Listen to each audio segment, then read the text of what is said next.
Anastasia, Book 7, The Energy of Life, by Vladimir Megré. Chapter 1, Thought Which Creates. Man's life. On what or on whom does it depend? Why do some become emperors or regimental commanders, while others are obliged to fend for scraps at garbage dumps? One opinion holds that each person's fate is predetermined from birth. That would make man nothing more than an insignificant cog in some mechanized system, and not the highly organized creation of God. According to a different opinion, man is a self-sufficient creation, including, without exception, all the diverse energies of the vast universe. But there is in man an energy peculiar to him alone. It is known as the energy of thought.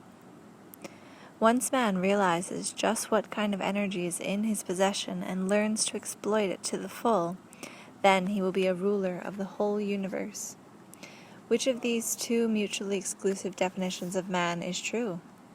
Perhaps the following ancient parable, you could call it an anecdote, will help us arrive at the answer.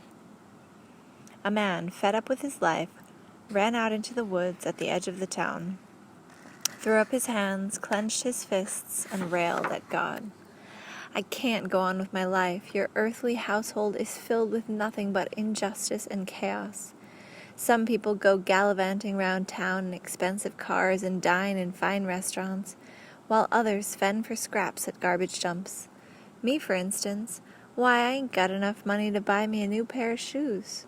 If you, God, are just, that is, if you exist at all, then make my lottery ticket hit the jackpot."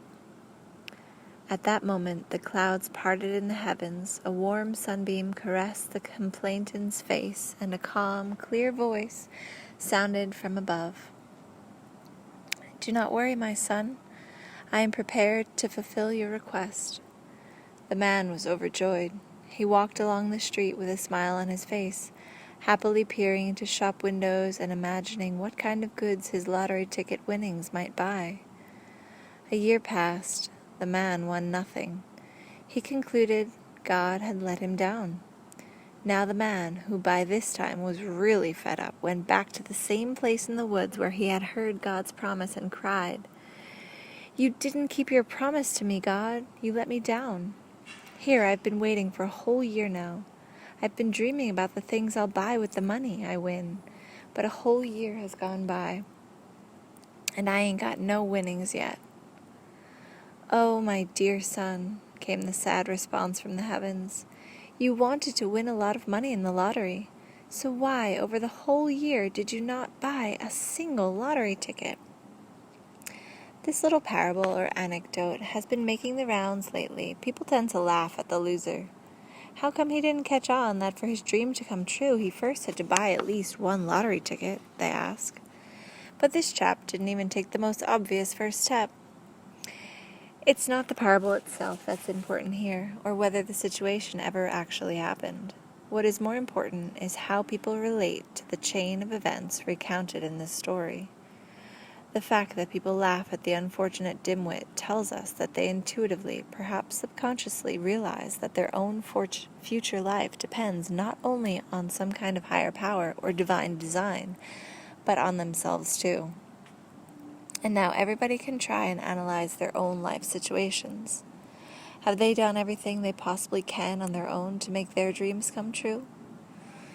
I dare say, and not without some justification, that any dream, even one that seems to be unreal and utterly fantastical, will come true if only the individual wanting it to come true takes simple and consistent actions towards his goal.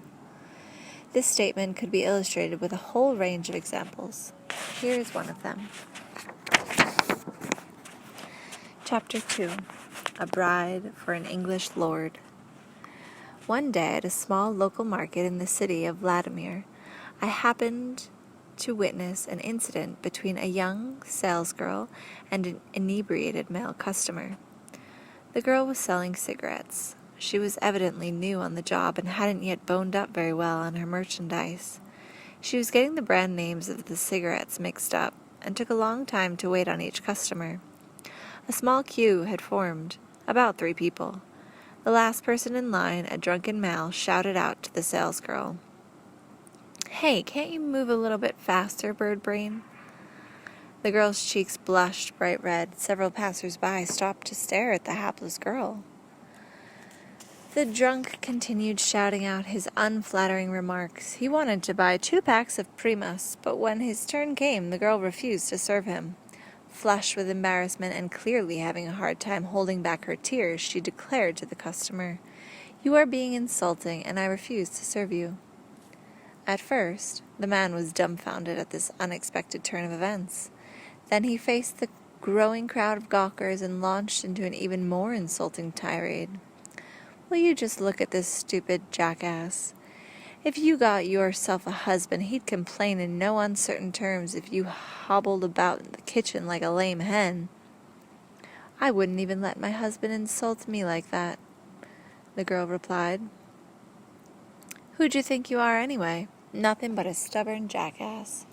The inebriated man went on, shouting even louder and more irritatingly, "She won't let her husband? Maybe you're planning on marrying some English lord." "Maybe a lord, that's my business," replied the girl tersely and turned away. The situation was heating up. Neither side was willing to give in. A sizable crowd of market regulars had gathered to watch things unfold. Onlookers began scoffing at the young salesgirl's declared intention to marry an English lord. Another girl came over from the next stall and stood beside her friend. She just stood there without saying a word. They stood there silently, 2 young girls who looked to be just out of high school. The crowd that had gathered were now talking among themselves about the girl's insolent and haughty behavior. Most of the snide remarks were about the girl's pie-in-the-sky hopes of marrying a lord, along with her overestimation of her attributes and opportunities. The dilemma was solved by a young man, the owner of the market stalls. When he first approached, he demanded, in rather severe tones, that the girl sell the cigarettes to the customer. However, after hearing her refusal, he quickly hit upon a solution satisfactory to all. Reaching into his pocket, he pulled out 50-ruble notes and addressed the girl. "Madame, if you would be so kind, and if it is not too much trouble, please sell me 2 packages of Primus." "Of course," responded the girl, handing him the cigarettes. The young man, in turn, passed the cigarettes to the male customer. The conflict was over and the crowd dispersed. This story has a sequel, a quite unexpected one at that. Each time I went by the market thereafter, I couldn't help paying attention to these 2 young salesgirls. They worked just as deftly as their senior fellow workers, but at the same time significantly distinguished themselves from them. They were slender of figure, modestly but neatly dressed, makeup not overdone, and their movements were far more elegant than the others. The girls continued working at the market for almost a year, and then both disappeared at the same time. It was about 6 months later, in the summertime, at the same market, that I noticed an elegant young woman walking besides the fruit stalls. She stood out from the crowd by her proud bearing and fashionable, expensive attire. This striking young woman was accompanied by a dapper-looking gentleman carrying a basket filled with a variety of appetizing fruits. It dawned on me that this young woman, who was attracting all sorts of attention from the men around, as well as, no doubt, jealous glances from the women, was none other than the friend of the cigarette salesgirl. I went over and explained to the young couple, especially to the lady's concerned companion, the reason for my curiosity. Finally, the woman recognized me. We sat down at a table in an open-air cafe, and Natasha, as she was called, recounted to me the events that had taken place over the past year and a half. Her story went as follows. The day when Katya had that incident with the customer in front of all the regulars, we decided to quit our jobs so people wouldn't laugh at us. You remember how Katya said back then she was going to marry an English lord, and people laughed at her. We realized they would go on laughing and pointing fingers at us. But we didn't manage to find work anywhere else. You see, we had just finished high school and didn't make it when we applied to college. Well, all right, I got average marks, but Katya was a real brain. She passed her exams with flying colors, but still didn't get in. They had cut back on the number of free college places, and she didn't have the money to pay for her education. Her mom makes a pittance, and there's no dad. So we ended up taking sales jobs at the market, since they wouldn't hire us anywhere else. We began working and swatting to sit the next year's college exams. But a week after the incident at the market, Katya all of a sudden turns to me and says, "I've got to prepare myself to be worthy of being the wife of an English lord. Do you want to train along with me?" I thought she was joking, but she was dead serious. Even back at school, Katya had always been pretty obsessive about whatever she put her mind to. She went to the library and found the syllabus of a seminary for young ladies, which she adapted to modern times, and we started training like crazy according to Katya's syllabus. We did dancing and aerobics, we studied English and English history, along with the rules of etiquette and good manners. We watched political discussions on TV so we could hold conversation with intelligent people. Even while we were at work in our stall, we tried to behave as though we were at a high society gathering, so that our manners would acquire a natural feel. We earned money, but we didn't spend it on ourselves. We didn't even buy makeup, so we could save. We were saving so we could have fancy outfits custom made, as well as for a trip to England. Katya said, you see, that English lords would never come round a small market like this in Vladimir, which meant we had to go to England. Our chances would be far greater there. So we went to England with a tourist group. The 2 weeks there simply flew by. Of course, you understand, there were no English lords to greet us or take us around, and I really had no expectations for myself. I was just doing this to keep Katya company. But she actually had hopes. Once she gets something into her head, that's it. She never stopped looking every Englishman in the face, searching for her intended. We even went to a dance club a couple of times, but nobody asked us to dance, not even once. It was the day of our departure, and we were on our way out to the motor coach from our hotel, and Katya still kept looking around, ever hopeful. We stopped right on the hotel steps when Katya suddenly puts her bag down, looks off to one side, and says, "Here he comes." I look, and lo and behold, walking along the sidewalk towards us is a young man, minding his own business and paying no attention to us. Just as I expected, he came right up to where we were standing, but didn't even glance at Katya and walked right by. And then, all of a sudden, Katya, blew me away, calls out to him. The young man turns to look at us. Katya goes up to him slowly but confidently and says to him in English, "My name is Katya. I am from Russia. Now I am leaving to go to airport on a bus with my tour group. I have approached you. I have a feeling that I can make you a very good wife. I do not yet love you, but I shall be able to love you, and you will love me. We shall have good children together, a little boy and a little girl. We shall be happy together. And now, if you wish, you can accompany me to say goodbye at airport." The young man just stood there staring intently at Katya without saying a word. He was dumbfounded, no doubt, from the shock. Then he said he had an important business meeting, wished her bon voyage, and walked off. The whole way to the airport, Katya sat staring out the window. We didn't say a word to each other. Both Katya and I felt awkward in front of all the tourists who saw the scene in front of the hotel. I could literally feel my skin tingling at all those people making fun of Katya and accusing her. But when we arrived at the airport and were getting off the coach, right there was none other than this same young Englishman greeting Katya with a huge bouquet of flowers in his hand. She put her bag down. No, she simply let it fall to the pavement. She didn't take the bouquet, but buried her head in his chest and began crying. He dropped the bouquet and the flowers scattered all over. I helped the other tourists gather them up while they just stood there, and the Englishman was stroking Katya's head, and as though there were nobody else around, he kept telling her what a fool he was for almost letting fate slip through his fingers, how if he didn't catch up with her, he would suffer for it his whole life, and kept on thanking Katya for finding him. Meanwhile, as it turned out, the plane's departure was delayed. I shan't tell you how, but I was the one who managed to delay it. Her Englishman turned out to be from a family of British diplomats, and he himself was about to be posted to some embassy. As soon as we got back to Russia, he started ringing up Katya every day. They would talk for hours. Katya is now in England and pregnant. I think they really do love each other, and now I believe in love at first sight. When Natasha finished telling me her amazing story, she gave a smile to her companion sitting beside her.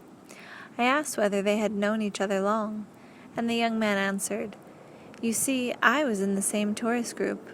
When the Englishman's flowers got strewn all over, Natasha started picking them up, and I began helping her.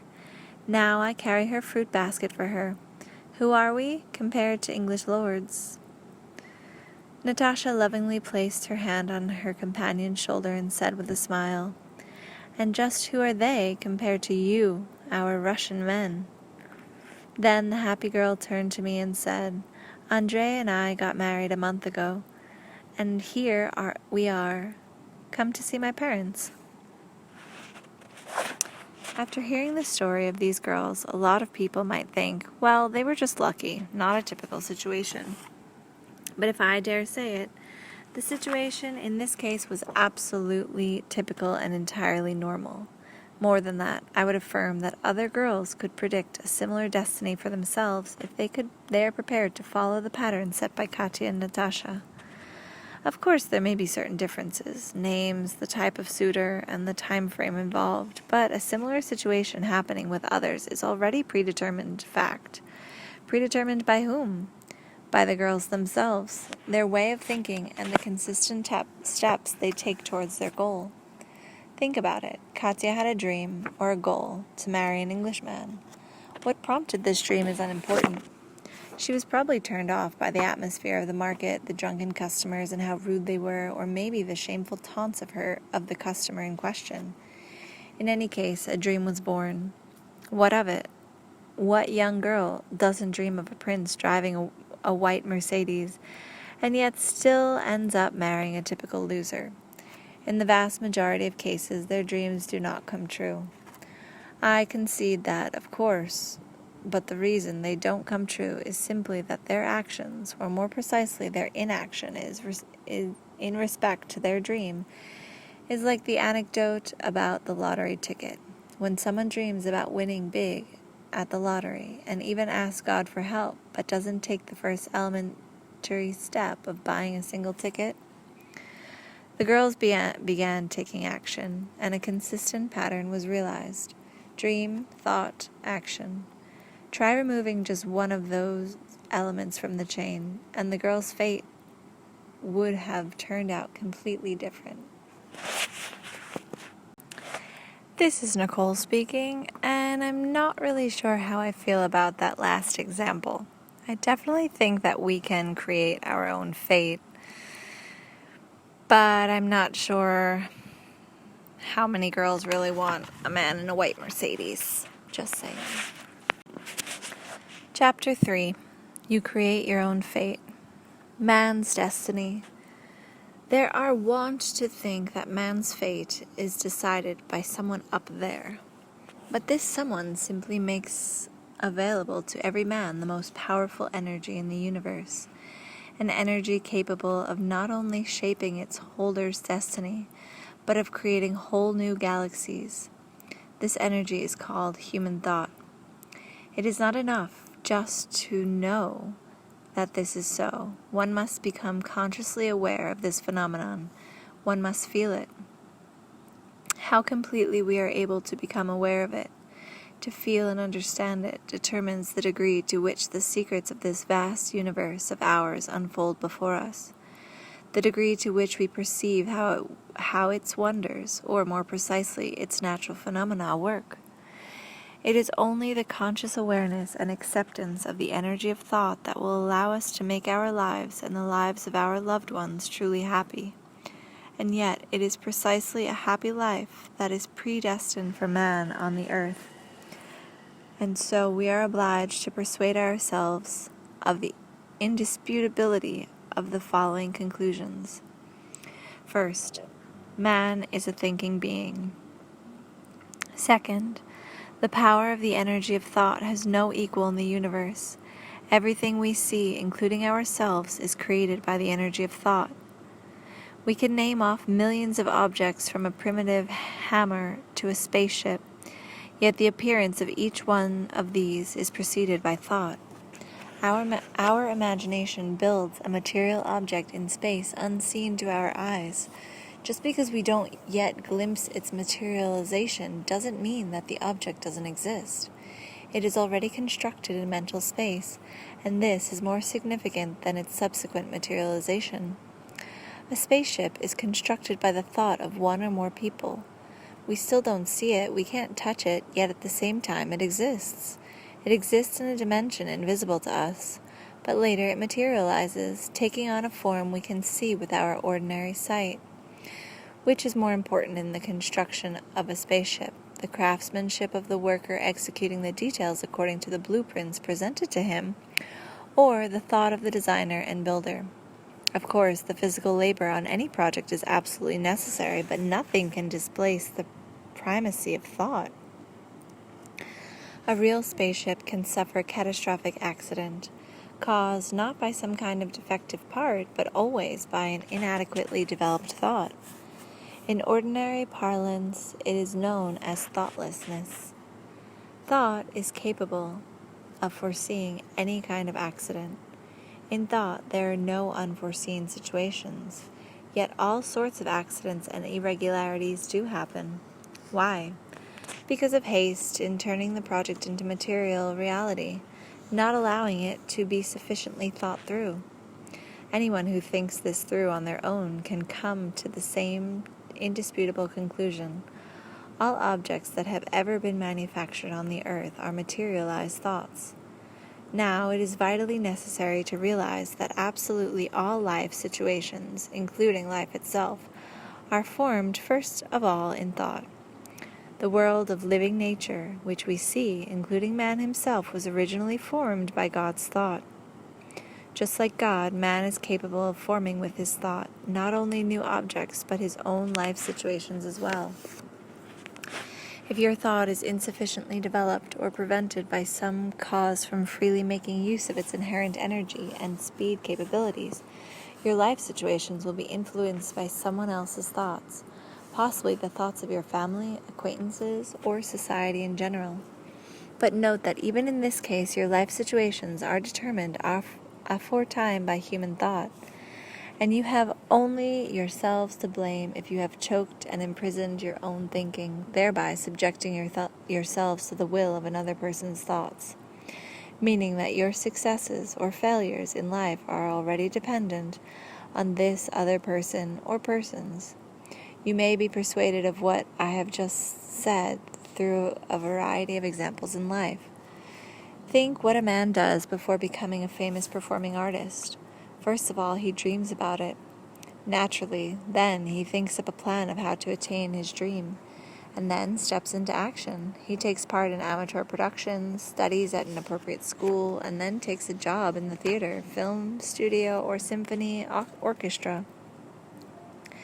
Some people may protest and say that while everybody dreams of becoming the most famous performing artist, only a few actually achieve this, while others are obliged to look for work in another field that has nothing to do with a career in the arts. Besides the dream, one needs talent too. Yes, of course, that is true, but talent is also a product of the power of thought. What about physical and natural gifts? They are significant, of course, but then again, human thought is not so stupid as to inspire a legless person to enroll in a ballet school. How can it be, the reader may wonder, if everything, even one's profession and well-being, depended on one's own thoughts? Then surely everybody would be rich and famous, and there wouldn't be any people eking out pitiful existence, rummaging through garbage dumps in search of something to eat. Well now, let's head off to a garbage dump, in the literal sense of the word.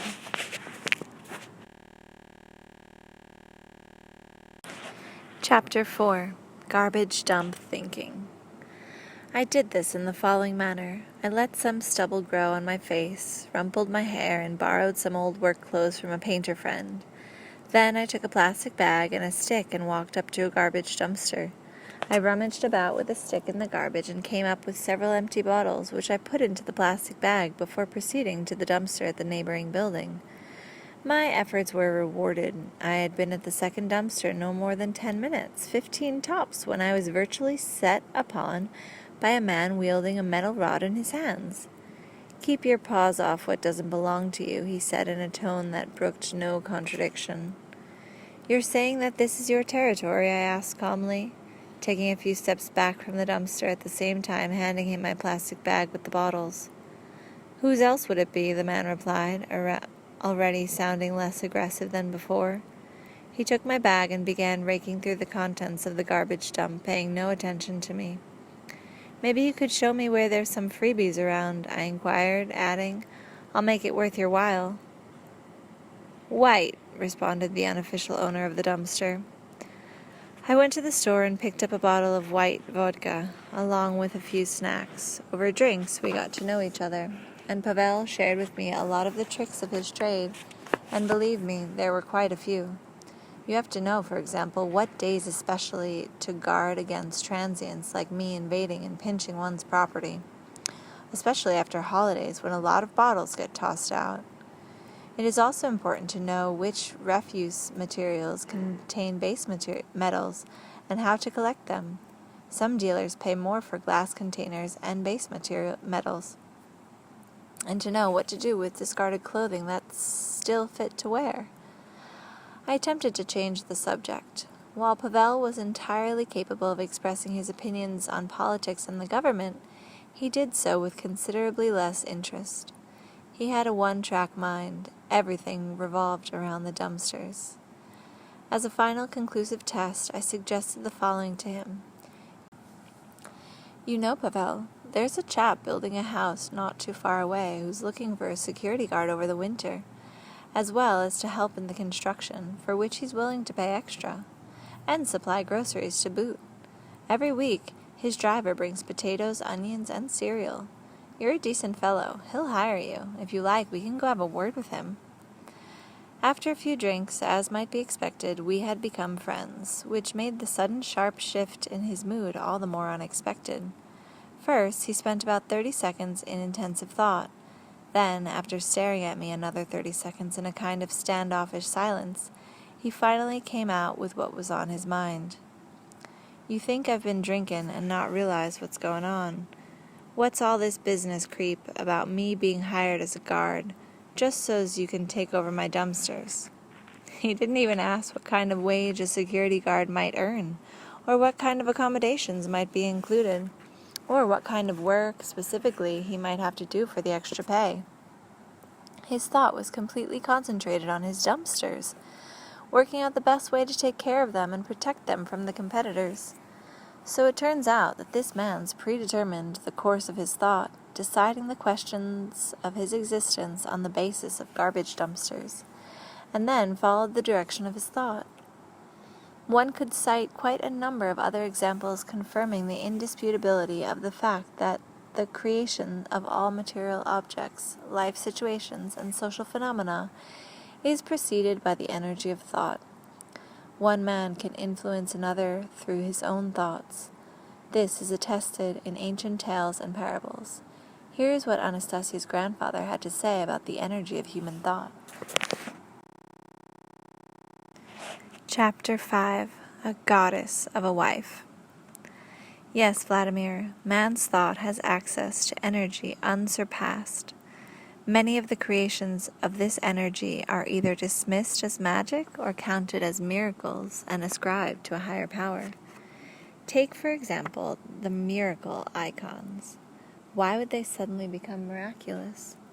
Why would a piece of wooden board with a hand-painted image on it all of a sudden have the power to work miracles? It happens when iconographers imbue their work with sufficient amount of their own mental energy. Those who look at the icon then add their own energy. People talk about a prayed-over icon, in other words, an icon imbued with a goodly amount of energy of human thoughts. It used to be that iconographers knew about the properties of this great energy.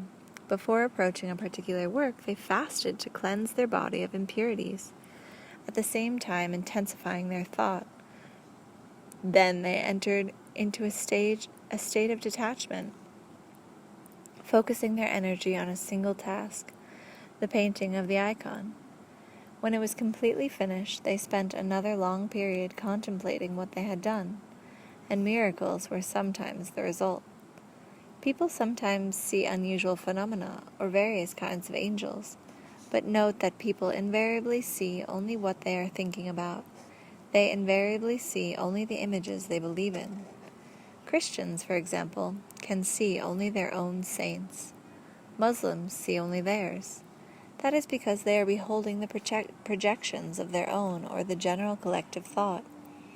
Back only 1,500 years ago, there were people who understood the power and properties of the energy of human thought. There are parables about this. Would you like to hear one? Yes, I would. I shall translate it from its ancient tongue into contemporary language and change the setting to modern terms to make it more understandable. But tell me first, how does a man who has been married to a woman for a long time behave? What does he do when he comes home? Well, a lot of husbands, as long as they don't habitually reach for the bottle, will sit down in front of the television set and either read a paper or watch TV. They might take out the garbage if their wife asks them to. And what about the women? There's no question about that. They get supper ready in the kitchen and afterward wash the dishes. Fine. That will help me translate the ancient parable into modern terms. Once upon a time, there lived an ordinary husband and wife. The wife's name was Elena, and her husband was Ivan. Every day, the husband would come home from work, sit down in his favorite chair by the television set, and begin reading the newspaper. His wife Elena would get supper ready. As she gave Ivan his supper, she would nag him that he never did anything useful around the place and was not earning enough money. Ivan got irritated by his wife's nagging, but instead of giving her some kind of gruff response, he simply thought to himself, "She herself is a dirty slut, and she's telling me what to do? But when we got married, she was so totally different. She was beautiful. She was tender." One day, when this nagging wife demanded Ivan take out the garbage, he reluctantly tore himself away from the TV and headed outdoors with the dustbin. Upon returning, he stopped in the doorway and turned to God in his thought. Oh Lord, just look at how lousy my life has turned out. Do I really have to while away all my remaining years with such a nagging and ugly wife? This isn't life, it's sheer torture. And then, all of a sudden, Ivan heard the quiet voice of God. "My son, I could help alleviate your troubles. I could give you a splendid goddess of a wife. Only, if your neighbors noticed a sudden change in your life, they might become greatly astonished. Let us work this way. I shall change your wife just a little at a time. I shall imbue her with the spirit of a goddess and improve her outward appearance. Only you must remember that if you want to live with a goddess, you have to make your own life worthy of a goddess." Thank you, O Lord. Any man would be happy to change his life for the sake of a goddess. But tell me, when will you start making changes in my wife? I shall begin a few little changes right away, and minute by minute I shall be changing her for the better. Ivan went back into his home, sat down in his chair, picked up the paper, and turned the television back on. Only he did not feel like reading or watching any TV films. He could not wait to peek and see whether his wife had started changing, even just a little. He got up and opened the kitchen door. Leaning against the doorpost, he began watching his wife intently. She was standing with her back to him, washing the supper dishes.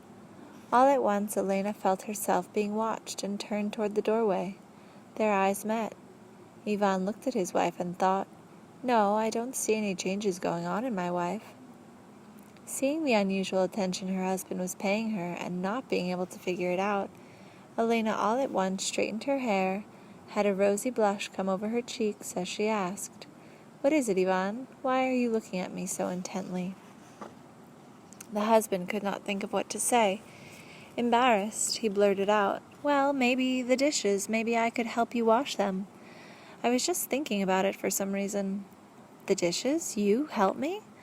The wife echoed in surprise, taking off her much-soiled apron. "Well, you see, I've already done them." Wow, she's changing right before my eyes, Yvonne thought. Look how much prettier she's become all of a sudden. And then he started drying the dishes. The next day after work, Yvonne couldn't wait to get home. He couldn't wait to see how his nagging wife was little by little being transformed into a goddess. Hasn't she got a lot of goddess in her already? But I haven't changed even a little bit myself as usual. In any case, I should buy her some flowers, so I won't fall flat on my face before a goddess. Upon opening the door to his home, Yvonne stood entranced in amazement. There stood before him Elena in her party dress, the same one he had bought her last year. She was sporting a neat hairdo, complete with a bright ribbon. He was dumbfounded. With some awkwardness, he offered the flowers to Elena, not being able to take his eyes off her. She accepted the flowers and gave a little gasp. She lowered her eyelids, and a rosy blush filled her cheeks. Oh, what a marvelous eyelids goddesses have! What meekness they express! What extraordinary inner beauty and outward looks! And Yvonne gasped in turn upon seeing the table set with their fancy china and 2 candles burning on the table, along with 2 wine glasses and the food, with its divinely tempting aromas. He sat down to the table, and Elena, his wife, sat down opposite him. But then suddenly she jumped up and said, "I'm so sorry, I forgot to turn on the TV for you. But here I've got today's paper for you." "Never mind the TV, and I don't really feel like reading the paper either." "They all keep saying the same thing," Yvonne responded with sincerity. "I'd rather you tell me what you'd like to do tomorrow, Saturday." Completely overwhelmed, Elena asked in amazement, "What would you like to do?" "Well, I happened to pick us up a couple of theater tickets today. Anyway, tomorrow afternoon I thought you might like to do a bit of shopping. Since we're going to the theater, I thought we'd drop into a store first and buy you a dress suitable for the occasion." Yvonne just caught himself in time from blurting out his cherished secret, a dress suitable for a goddess.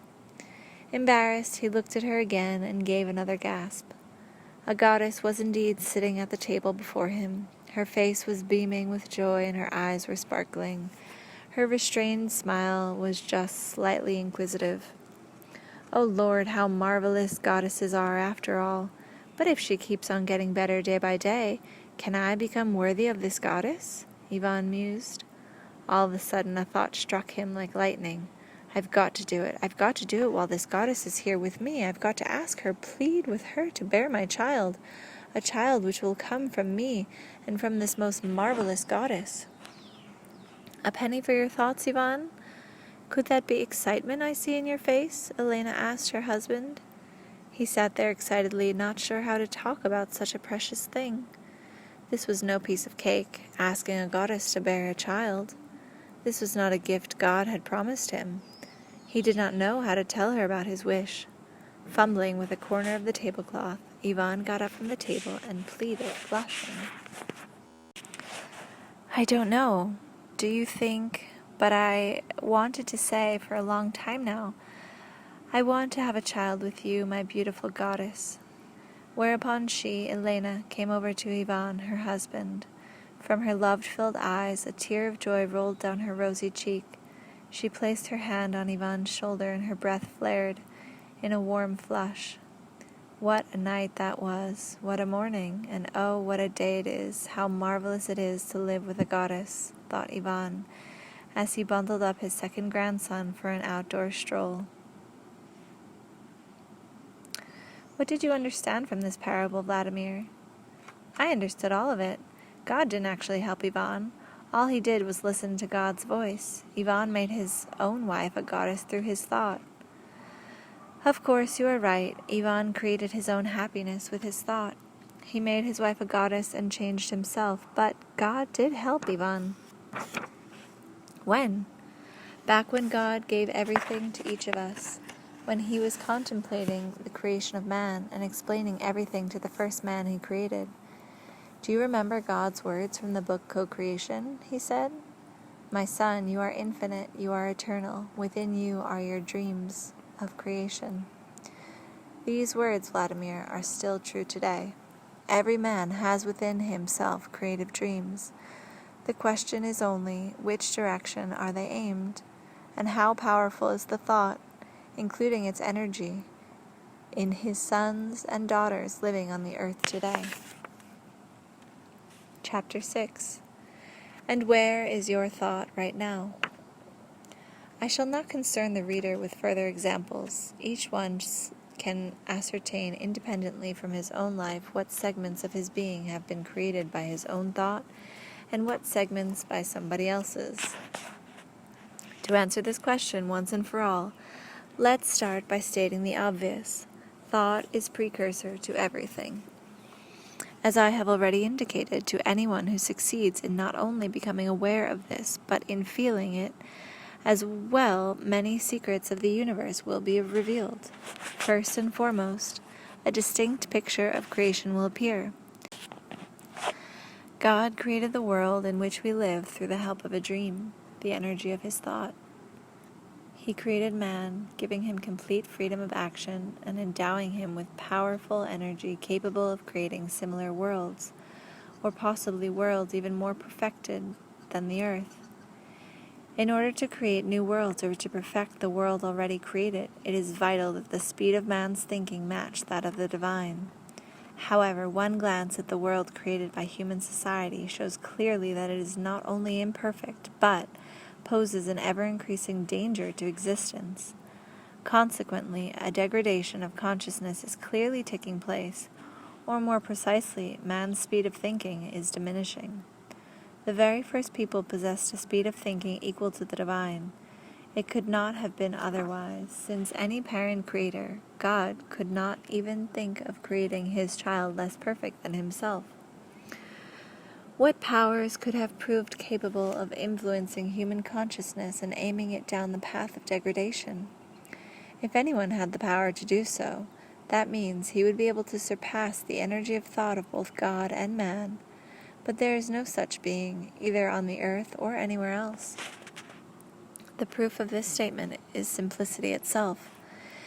If there existed an entity possessing a greater speed of thinking than man, it would long ago have created its own world, and we would be able to see it. To either redirect or subjugate the energy of human thought is something only human thought itself can do. In other words, one man possessing a greater speed of thought than the rest and wanting to subjugate others could, under certain circumstances, do so.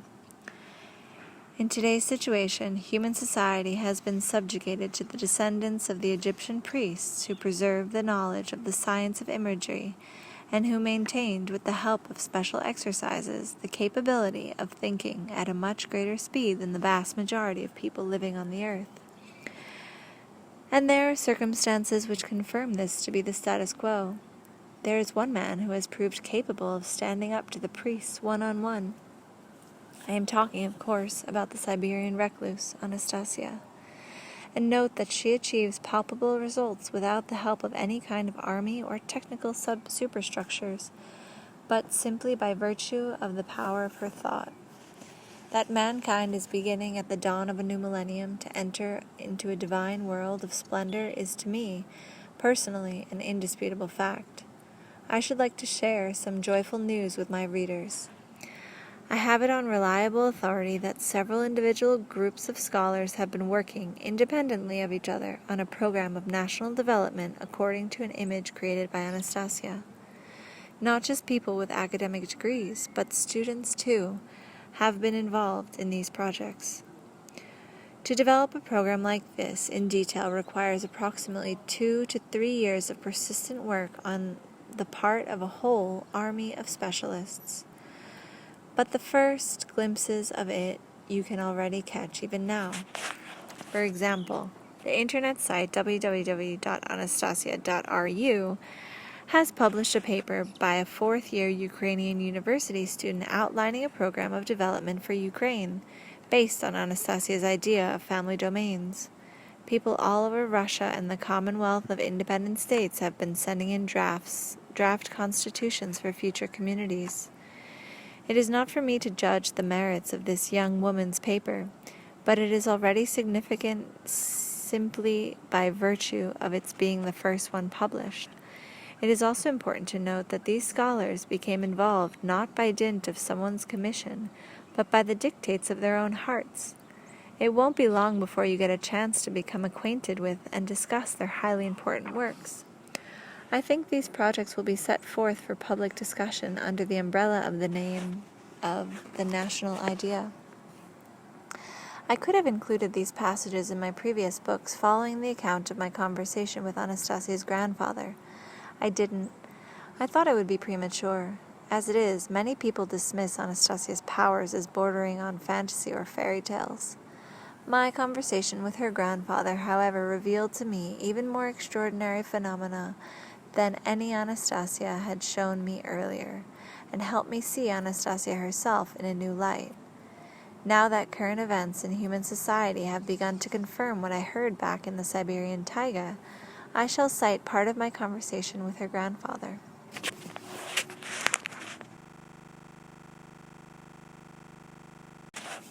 Chapter 7. A Conversation with Anastasia's Grandfather. This took place on the day following her great-grandfather's passing. Usually when loved ones pass from our lives, relatives offer expressions of sympathy. The last little while Anastasia's grandfather never left his father's side.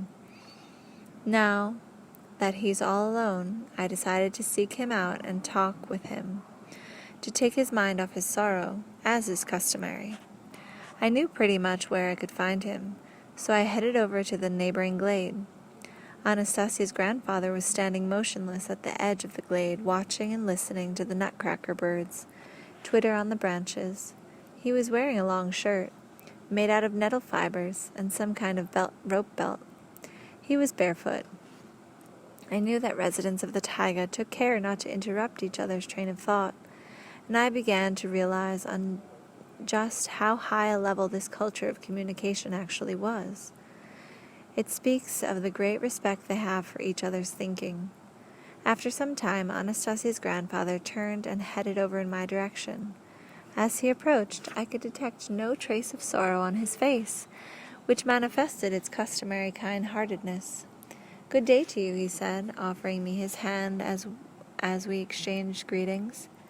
In our conversation, he always structured his sentences in terms of modern, often quite mundane usage, sometimes making a joke or teasing me, though never insultingly. On the contrary, he had a way of making you feel at home, as though you were chatting with a member of your family, and he was somebody you can talk with very easily on any subject, even on topics men bring up when there are no women around. Undoubtedly, many of Anastasia's abilities were inherited from her parents and ancestors, as well, of course, as from her grandfather, who had, after all, played a hands-on role in her upbringing. What knowledge of life, what abilities lay hidden in this gray-headed elder who 100 years on had lost none of his keenness of mind and youthful agility. With me he spoke in very simple terms, although one time I overheard him talking with his father. Well, over half the words he used were ones I had never heard before. It means that in talking with others out of respect to them, he makes use of their lexicon and manner of speaking. Well, now, how are things going? In your civilized society? Any people starting to wake up? Asked grandfather with a hint of jocularity. Things are going along okay, I responded. There are some scholars who have taken an interest in Anastasia's ideas. Various groups are working on national development programs based on her proposals. This is happening not only in Russia, but in other countries as well. But it's not clear just yet when all the marvelous things, as she put it, will actually come to pass, either in our country or abroad. It's all happened already, Vladimir. The main thing has been done. What do you mean by the main thing? Anastasia has created a thought, an image of a future state, and she has done this with her usual meticulous approach, right down to the last detail, and how thoughts will be materialized in a future reality. Now you and a lot of people will be able to see this splendid future materialized. The energy of her thought is extraordinarily strong, and her strength has no equal anywhere in space. It is perfect and quite specific, but the main thing is that she keeps on gaining strength, thanks to the help of other people's thinking. She is no longer alone. So you tell me that groups of scholars in various countries are working on national development programs, and entrepreneurs are starting to build the domains she thought up. And her thought has been perceived by many people, young and old. Once these people have had contact with her thought, they are creating thoughts of their own. The thoughts of these people merging together are filling space with an energy of unprecedented strength, and this energy is materializing a splendid future. Already one can see partial manifestations of this materialization. But what if someone deliberately started to obstruct this materialization of the future, I asked. The priests, for example, who now rule the world. Let's say the high priest himself began obstructing it. He will not obstruct it. He will help it along. How can you be so sure? I have heard his conversation and seen his thought. What conversation? How did you see it? Vladimir, you've probably already guessed that my father was one of those 6 priests. I had no idea. Well, you might have guessed, although outward simplicity and the ability to conceal one's abilities and possibilities is one of the important components of their power. There's no way they're going to brag about the weapons in their arsenal the way the leaders of the world's great powers do. The priests are capable of aiming these weapons wherever they like by directing the leader's thoughts and bringing about corresponding situations, and they never had any thought of bragging about themselves in public. Their major secret goal over the millennia has been to achieve a dialogue with God. No matter how they acted, they have never feared divine revenge, knowing that God has given full freedom to each man, and he will not break his promise. They have been controlling mankind, torturing it even, thereby showing God that they are more capable of than anyone else, that the fate of the Earth's civilization depends on them. This kind of situation, they figured, ought to compel God to enter into a dialogue with them. Only there hasn't been any dialogue, and now it's become clear why it has been totally out of the question for the priests to have a dialogue with God. Chapter 8. Thank You. When little Anastasia was born, and after this tiny infant, who had not yet learnt to walk, was left all alone without any parents, the fiery sphere began to put in an occasional appearance beside her.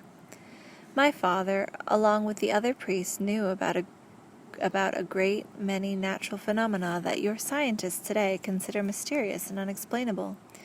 Yet he could still not account for the power of this fiery sphere. Its unfathomable energy could momentarily dissipate in space in the form of tiny sparks, or just as quickly gather itself together into a single whole. A delicate tongue of fiery light bursting from the sphere could instantaneously pulverize a huge stone or rock. The same tongue of light was also capable of tenderly touching an insect's leg as it crawled along the petal of a flower without causing any harm. But the most inexplicable part of the mystery was how this cluster of tremendous energy reacted to the feelings and desires of little Anastasia. That meant it had feelings and thought besides.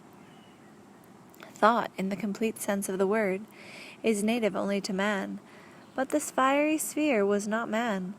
Then who was this? How could it possess feelings which belong only to man? Where did it acquire such tremendous power and might?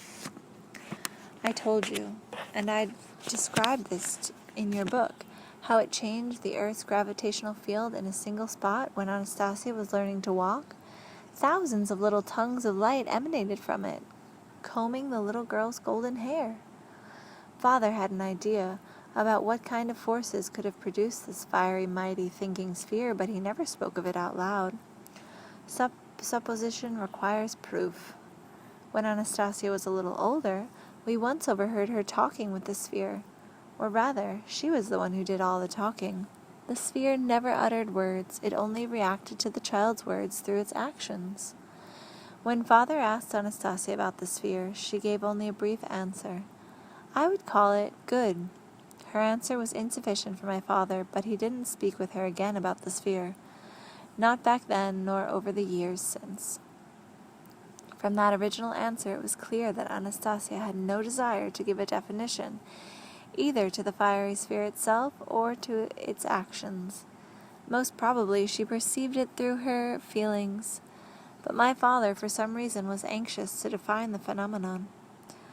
From the time the sphere first appeared, Father stopped participating in the priest's affairs and concentrated his attention on solving the mystery.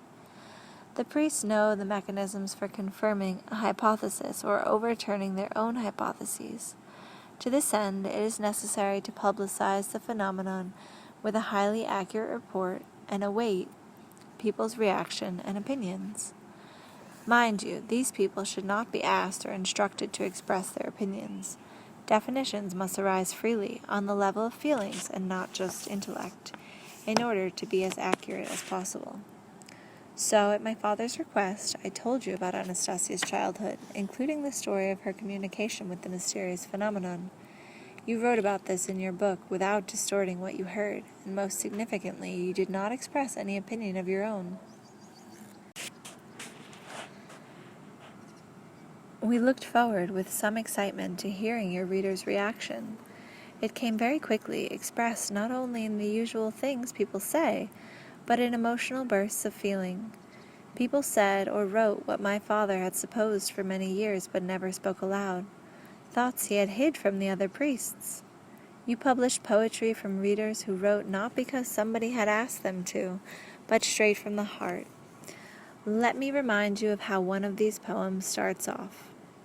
On her birthday, God appeared to his beloved little Nastenka. Father's guess had been confirmed. The fiery sphere which communicated from time to time with Anastasia is none other than a representative form of God. God has many representative forms. Each blade of grass is a manifestation of his thought. But of all the many elements comprising God's representation, the sphere presented itself, if not as the main one, certainly as one of the most majestic and concentrated forms, including even the energy of both intelligence and feelings. And then one day, this happened after you had written your first 5 books, after the publication of her words, or rather, dark space was penetrated by what seemed like a fiery sword, the emotional outburst captured in her words. Prepare yourself, all wickedness and evil-mindedness, to leave the earth behind and fall upon me. From Anastasia's lips, these words go far beyond the meaning of just the words. You, Vladimir, along with many others, have had the opportunity a number of times to see that for yourself.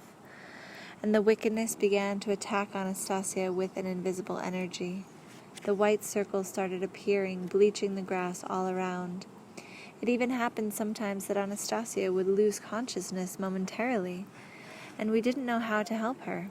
Our little granddaughter did not ask us for help, and because she didn't ask, that meant unquestionably that this was something she had to work out all on her own. More recently, however, we began to notice these attacks on her getting more and more severe. It was as though evil were simply agonizing to carry out these final attacks. But our granddaughter's tenacity was growing at the same time. Lately, the routine blows have simply caused her to give a shudder and head for the lakeshore. Somehow the lake water has been able to quickly restore her strength. After splashing and diving in the water, she's come out at full strength as before. On one particular day, we noticed Anastasia heading for the lake after one of the usual blows, but she was treading very carefully. She stopped to lean against a cedar trunk and rest. Father said with some alarm, "Today our granddaughter is having a particularly difficult challenge to handle. It's been really hard on her. Look, and you will see some gray strands in her golden hair." Then we saw Anastasia push off from the trunk, take one step, and then another in the direction of the lake. Then she stumbled and stopped once more. It was at this point that the fiery sphere appeared from space right in front of her. but this time its lightning flashes were changing colors as though volcanic ashes were seething inside it, and then all of a sudden it would look as though a fierce, fiery arrow were piercing through an invisible protective shield, floods of them dashing out and disappearing into space. But the sphere was not decreasing but increasing in size, while the diverse energies inside it were condensing and seething with ever greater intensity. The sphere itself was not suspended in space, but contracted and expanded like a heart. Then, all at once, it fell still, as though trying to make a decision, and thousands of lightning trills of energy dashed out in Anastasia's direction. At just what point this sinking girl managed to raise her hand, Father and I failed to detect, even though we were watching the whole event, trying not to blink. We knew what this gesture meant. She was shielding herself from the lightning trills directed at her. But why? At that time, we still weren't in a position to understand. But one thing was clear. The fiery sphere, through its energy, was capable of fully restoring her strength. Not only that, but it could also endow Anastasia with fresh energy, whereby outward attacks could no longer hold any terror for our granddaughter. But why did she decide to act on her own? The tongues of fire extended in her direction, quivered, but did not touch Anastasia. Standing there with her hand raised, they either disappeared in the sphere, which was still raging with tremendous energy, or dashed out once more, reaching out in her direction, but as before, not touching her. And then, all at once, with a slow and tender words, she addressed the fiery sphere and its tongues of light. I implore you now to contain the bursts of your energy. Do not touch me. I can restore my strength in your lake as before. I just need to make it to the shore. In an instant, the sphere gathered up all its quivering tongues of light from all around and kept pulsating like a heart. It swept upward with a flash. It seemingly cracked asunder and contracted. Its myriad tongues made a dash for the ground, touching everything on the path leading to the lake from Anastasia's feet. And another vision arose. The path began to sparkle with millions of pulsating colors of light, making a multicolored rainbow arc over the path leading to the lake from Anastasia's feet. It was a wondrous sight indeed. Anastasia's pathway now lay through a triumphal arc. She took a step, but to one side. She did not follow the route marked out for her by the fiery sphere. She slowly attained the shore and dived in, then resurfaced and simply lay in the water with outstretched arms. Then she started splashing about. Her strength had returned. Anastasia's behavior in relation to the fiery sphere, which was really in relation to God, was beyond our comprehension. But what happened next is comparable to a turning point in the consciousness of all mankind, or to change a balance in the energies of the universe. What happened next was, throwing on a little dress over her still wet body, she carefully smoothed out its folds, straightened her hair, and then pressed her hands to her breast and began speaking into space. My Father, you are present everywhere. You have fulfilled my request and not touched me. None of them will now say that paradise will return to the earth only when God corrects his imperfect creations. But there is nothing requiring your correction.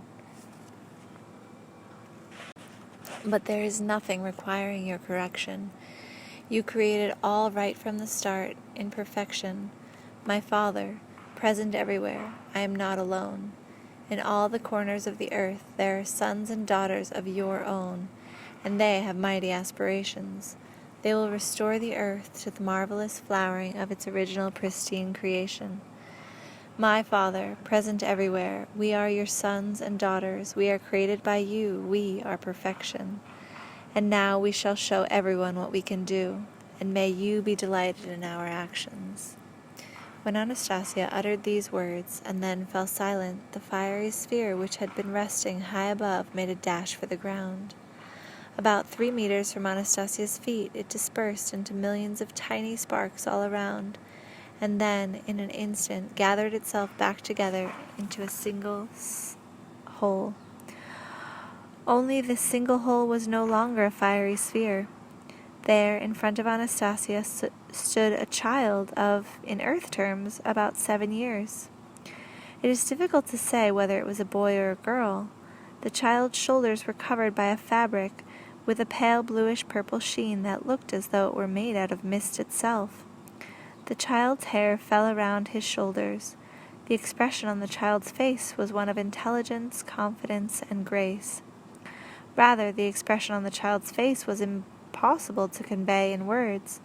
It could only be described in terms of the feelings which overflowed our souls. The young child stood barefoot on the grass without trampling even a single blade. Anastasia knelt to the ground in front of him, then sat down on the grass, her eyes fixed on his extraordinary face. It seemed that in the very next second he and she would embrace, but this did not happen. The child smiled at Anastasia. With a careful utterance of each sound, he said, "Thank you, sons and daughters, for your aspirations." Then, as he dissipated into space, the fiery sphere once more appeared high above, glistening with a joyful light of the like nobody had ever seen before. It made several circles over the lake, and for 5 minutes or so, drops of warm rain soothed everything growing around, as well as the smooth surface of the lake. The moisture was invigorating. A few drops fell on my arm without rolling off. Instead, they dissolved, filling my body with a luxuriant bliss. My father is always unflappable in situations like this, in complete control of his emotions, but this time even he was shaken. He walked through the taiga as though he could no longer feel his body, and I followed. He walked for several hours, and then turned to speak to me. A tiny tear was rolling down his cheek. As one of the high priests, he was not susceptible to such emotion, but I saw his tears. Father said quietly and confidently, "She did it. Anastasia has brought people across the dark forces window of time. The seeds of happy and joyful aspirations will now be scattered over the whole earth." Then Father had a long and animated conversation with me. He was not surprised by the actions of the sphere, or by the fact that one of God's representative forms, perhaps his main manifestation, had appeared to Anastasia in the person of a child. My father was a priest, and not just a simple priest either. He had the ability to discern what was important in visible occurrences, and it wasn't at all the vision of it itself that had interested him. The most important thing was the appearance of a thought in space.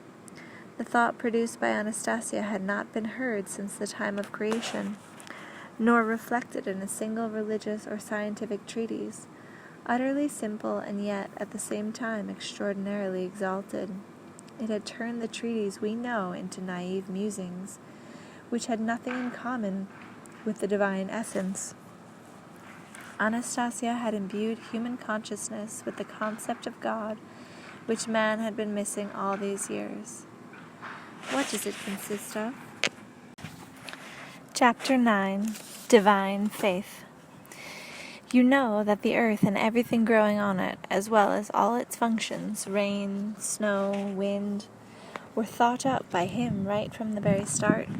Our Creator, the Great Mind, created his great creation in an impulse of inspiration, and he created man in his own image as a culmination of his creation.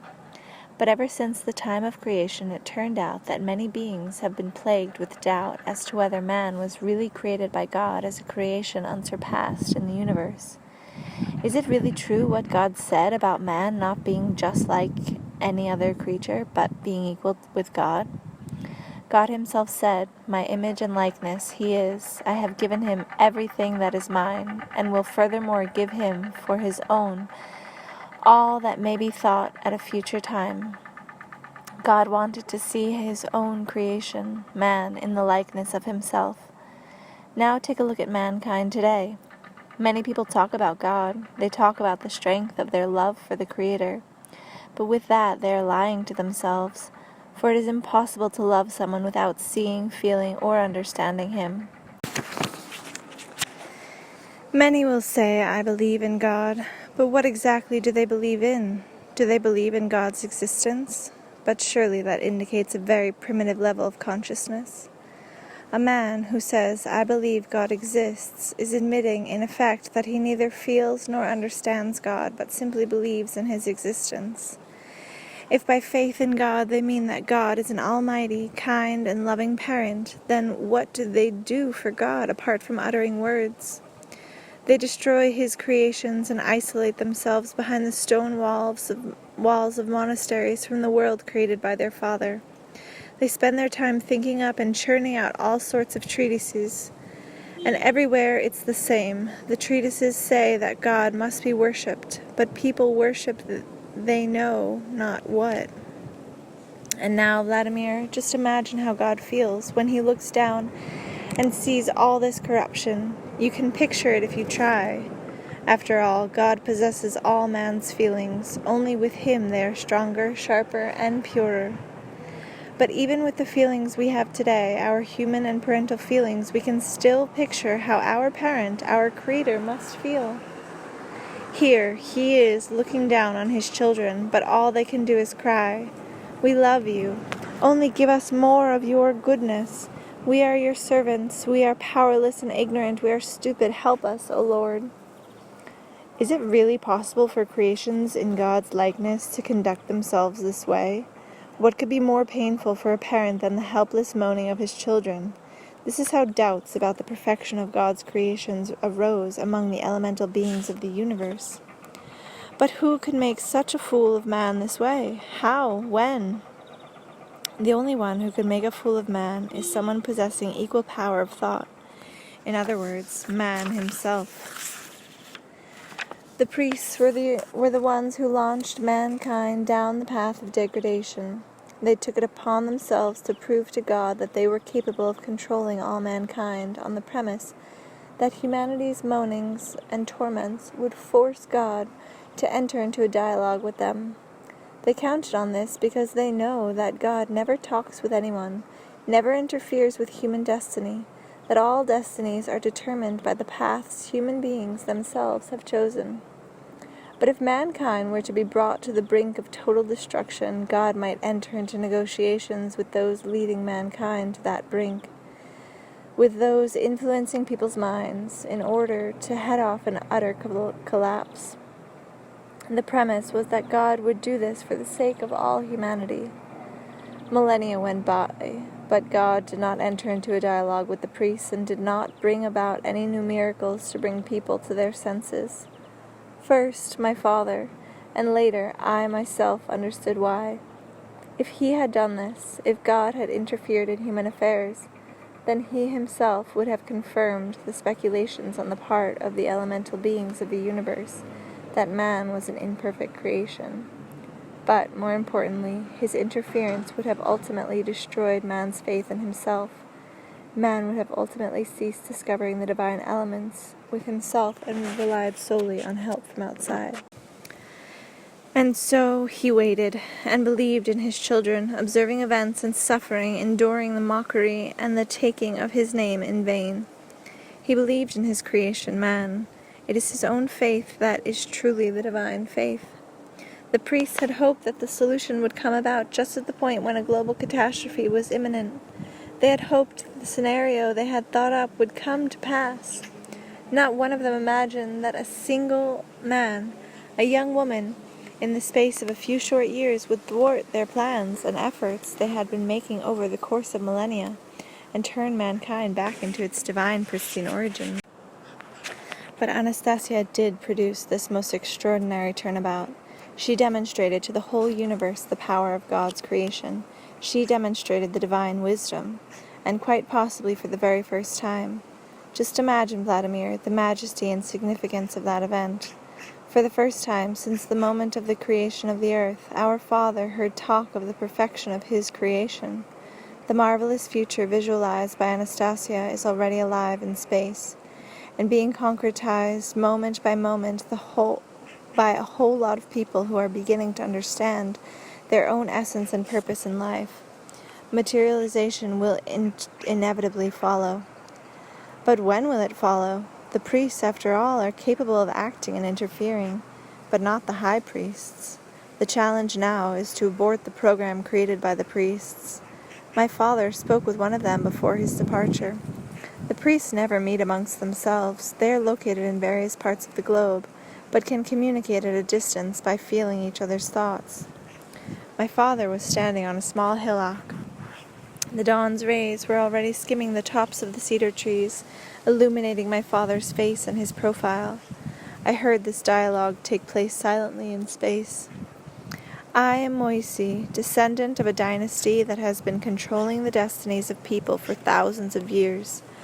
I am their descendant and forebear. I appeal to you, self-appointed high priest, but not on bended knee. Do not waste your efforts trying to counteract Anastasia.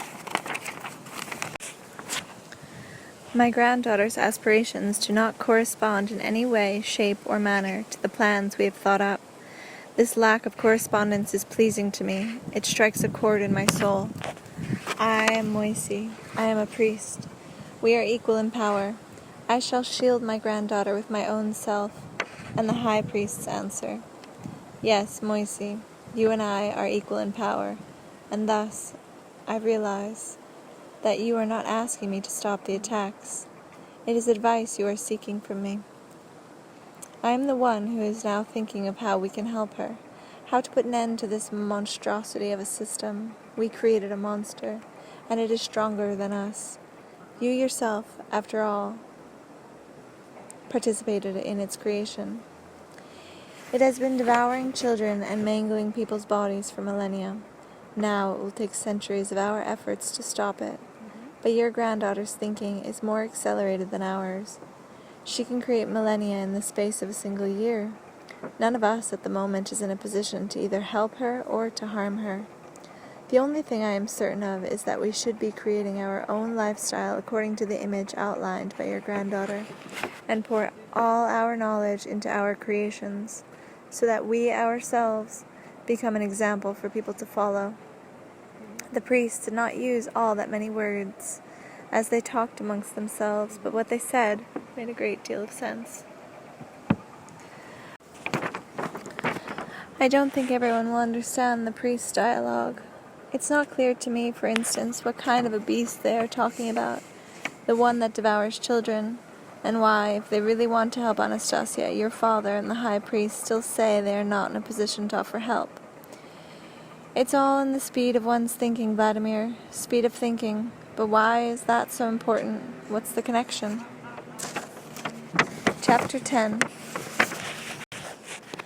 Chapter 10. The speed of one's thinking. It is now well known that the feature that distinguishes man from all other life growing and thriving on the earth is his capacity to think. But thought is found in creatures and plants too, albeit in embryo. Man distinguishes himself from all others by the speed of his thinking. Back at the beginning, the speed of man's thinking most closely approximated God's, and with a certain lifestyle could increase and even surpass the divine. At least that was the way our parent wanted it. If man's speed of thinking had attained the level of the divine, man could even now be creating a living, harmonious world on other planets. The whole question of the significance of the speed of one's thinking is the greatest of the secrets guarded by the priests. They did their utmost to eliminate even expressions referring to it in the language. Perhaps you have heard of such expressions as slow-witted or, with you it takes a long time to sink in. What is the meaning here? It means that it is difficult or boring to talk with someone whose thought operates at a slower speed. All people living on the earth have varying speeds of thinking. The differences may or may not be significant. A significant superiority in speed of thinking may enable one man to conquer a great many people, even whole nations. Imagine that 1 million people are given a specific problem in arithmetic to work out. The one who can think at a faster rate than the others will be the first to come up with the solution. He may solve the problem 10 seconds faster than the rest, or 20 or 30 seconds, or a minute, or even 10 minutes faster. We learn from this simple example that one person may know the answer 10 minutes earlier than the rest, 10 minutes before the other 999. He will learn something new, acquire knowledge faster than the rest. This arithmetic example may seem harmless enough, but now let's imagine that all people on the earth are given a problem that takes 1,000 years to solve. They start working on it, but one man has 3 times the speed of thinking of the others. That means he will know all the immediate decisions of mankind before everyone else. What takes humanity 900 years to work out, he will solve in 300 years. That means for 600 years he will be in a position to control and direct the actions of everybody else. He will be able to reveal to someone the correct intermediate decision, which will help him further his goal, or alternatively give someone a false hint, thereby throwing him backward. Or, what would even be easier for him, give the wrong clue to everybody at the same time, driving them all into a dead end. And then, later, make a discovery in front of everyone, in other words, rule over them. As far back as 7,000 years ago, the priests realized the tremendous advantage available to any man who possessed a higher speed of thinking than the rest. They took it upon themselves to significantly widen the gap. They tried to increase the distance between their own thinking and that of the others by using special exercises. But they failed to achieve any significant difference in those times. And so they thought up a system which would slow down the thinking of every child coming into the world. The system they inculcated kept improving over the millennia, and it is still operating today. Take a close look at the lifestyle of the majority of people of our time. If you analyze it, you will see the multitude of efforts directed at stopping the operation of your thought. Anastasia began revealing the priest's secrets to people. She told about how even a small child should not be distracted from what he is doing. In other words, the operation of his thought should not be stopped. Then she showed you a series of exercises aimed at accelerating a child's thought. She told about how education, as we see it, begins with the correct presentation of questions to the child. When a child is presented with a question, his thought begins to search for the answer, and thereby gains more and more momentum. This means that the speed of his thinking is increasing minute by minute, and by the time he's 11, it will be many, many times faster than that of someone raised under a system designed to slow thought down. Let us take a look at what is happening in the world today. Right from his mother's womb, a child is surrounded by artificial objects. Any object is the embodiment of someone's thought. So the child is presented with somebody's thought, a primitive thought at that, a rattle, for example. A child, just a little older, is given a doll or a mechanical toy car. Children love to play, but they are still dependent on others, so they play with what others present to them. Think about the difference, Vladimir. Your daughter, when she was little, kept shaking her rattle and later got interested in dolls. Your son, on the other hand, the one Anastasia bore you, also likes to play, as all children do. But what he played with was a squirrel, a wolf, a bear, a snake, and a lot of other creatures made by the Creator. Now, compare the two. Only be sure to picture yourself the degree of discrepancy in the speed of thinking between the one who created the child's rattle or doll and the one who created the squirrel. So it turns out that one child comes into contact with an object comprising a primitive thought, while the other communicates with an object created by God. The vast discrepancy between the objects the children communicate with means that the speed of their thinking will be vastly different. One of them will have the greater speed of thinking. You yourself can guess which one. When children in your society begin to talk, you determine for them what they can do and what they cannot. Children are persuaded, in effect, that they should not think for themselves, that everything is already decided for them. This means they don't have to think. All they have to do is follow somebody else's thoughts. When children go to school, a teacher stands before them and explains the essence of things. Along with the rules of conduct and the order of the universe, the teacher not only explains, he demands that the children think the same way as somebody else has thought. And once again, this serves to slow down the development of the children's thinking speed. Or, to put it more precisely, children are prohibited from thinking independently. In your schools, the most important subject, the one designed to increase the speed of children's thinking, is missing from the syllabus. The most important subject is replaced by a whole lot of other subjects aimed at slowing down children's existing speed of thinking. Chapter 11. Training Thought. Listening to Grandfather's account, I realized that Anastasia, too, in communicating with our son, was constantly creating learning experiences for him, training his thought up to speed. Outwardly, this looks like play, but thought is all the while being trained, even when the child, through what looks like play, is developing purely physical abilities. I have already mentioned how one morning, while playing tag with the she-wolf, Anastasia executed the following trick. After beckoning to the wolf, she quickly began running away from it. The wolf gave chase, but when it had almost caught up, Anastasia suddenly leapt up against the trunk of a nearby cedar tree, pushed herself off it with her legs, did a somersault, and ran off in the opposite direction, while the wolf's inertia kept it dashing on past. I watched as my son, too, played tag with a wolf cub. The young wolf always overtook the boy, no matter how fast he tried to run. It would run just a little ahead, then turn and deftly manage to give a quick lick to the child's arm or leg on the run. Volodya would stop on the spot, rest a while, and then once again try to outrun the wolf. And once again the wolf would catch up with him. When Anastasia showed our son the trick of leaping against the cedar tree to sharply change his direction, he really liked the idea and tried to repeat it himself. He leapt up against the tree from a run, but was unable to do a somersault and head off in the opposite direction. When he tried pushing off from the trunk the first time, Volodya landed on all fours, falling again on his second attempt. He looked inquiringly at his mother. Anastasia told him, "Before jumping up against the tree, Volodya, you should work out your next moves in your head." "I did do that, Mama. I saw how you did it, you know." "You saw how my body did it, but you did not conceive or feel how your body should do it, or what it should be governed by. You first need to train it with your thought." How one could execute a physical exercise in one's thinking was something quite incomprehensible.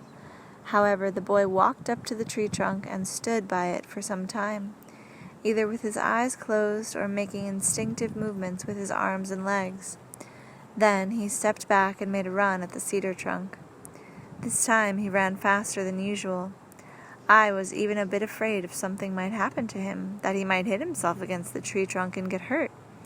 But he came through with flying colors. He pushed himself off and executed the somersault. After stumbling just a little on landing, he was able to start running back at once. He repeated the exercise several times, getting it more technically perfect each time. "Good exercise," I thought. "It develops all the muscles," I told Anastasia. "Yes," she replied, "it develops the muscles, and more importantly, accelerates the thinking."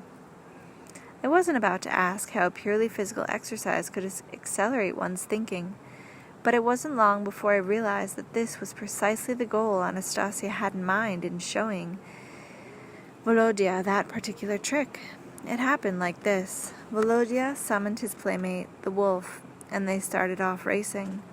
The wolf had almost caught up with the boy when Volodya did his somersault and ran back in the opposite direction. Not anticipating this turn of events, the creature kept dashing on past the cedar. While the wolf stopped and tried to figure out what had happened, Volodya was already running headlong in the other way, in triumph. He was laughing, waving his arms, leaping into the air, making the most of his victory. The young wolf, however, proved an exceptionally astute and clever rival. As Volodya was trying this trick for the 5th time, at the very moment he was approaching the tree, the wolf suddenly slowed its pace and stopped just a little space shy of the tree trunk. When Volodya completed his somersault and was about to run off in the other direction, the wolf easily got in a lick as he landed, leapt in the air, and wagged its tail. Now it was the creature's turn to triumph, while Volodya could only stare at it distractedly in amazement. Anastasia and I sat nearby and watched the whole scene unfold. Once again Volodya attempted to outwit the creature, but once again he failed. On each occasion, the clever wolf stopped just in time, waited for the boy to land, and managed to get in a lick, sometimes more than one. Volodya began pondering the situation. His expression turned serious, even to the point of frowning, but apparently nothing came to him.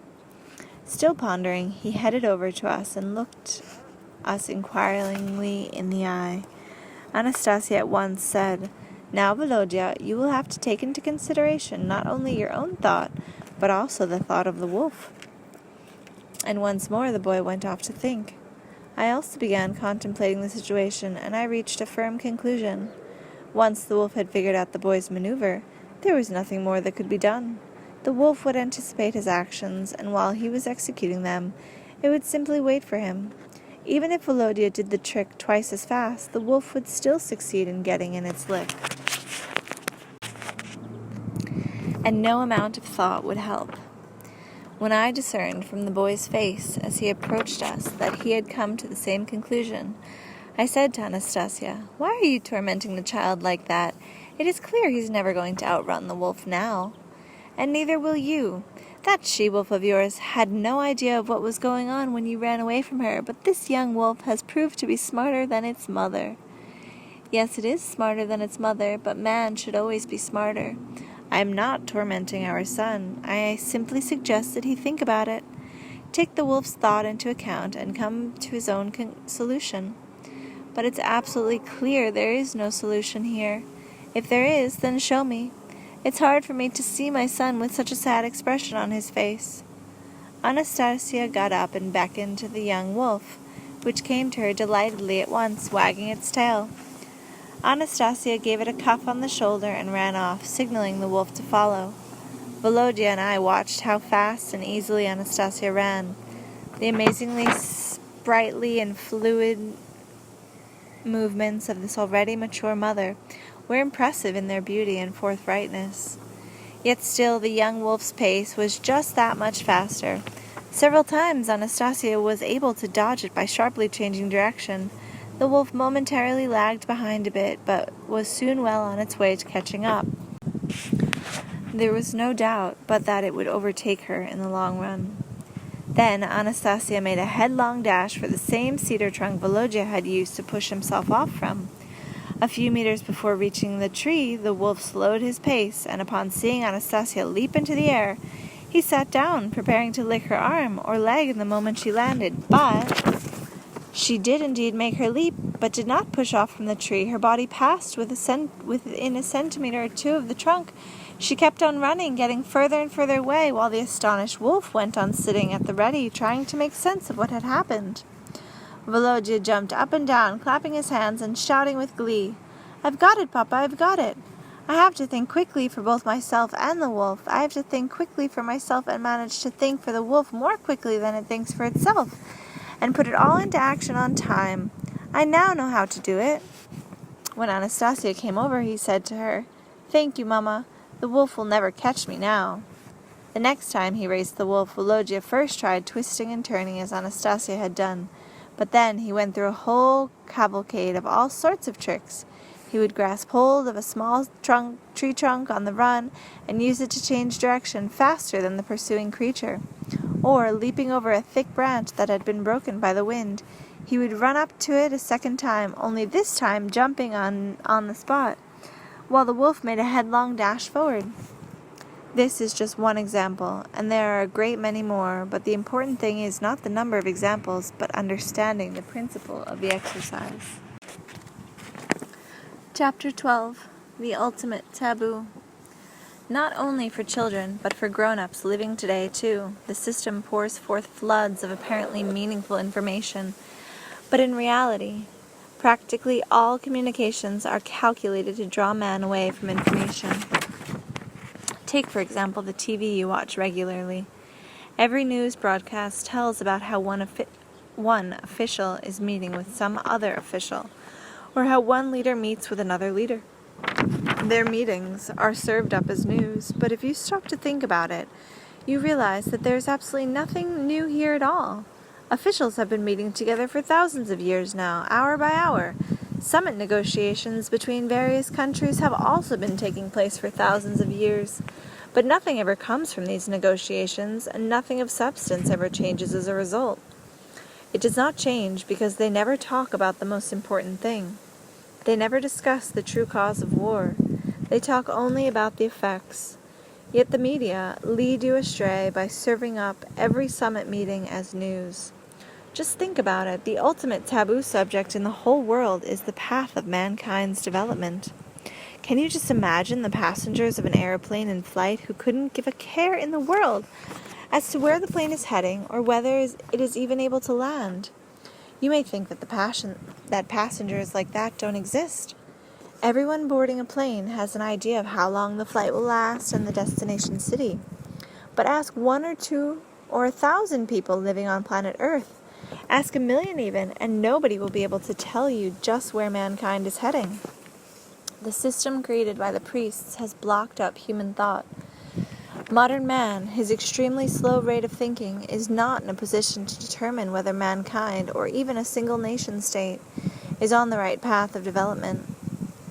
He is not in a position to visualize even his own life.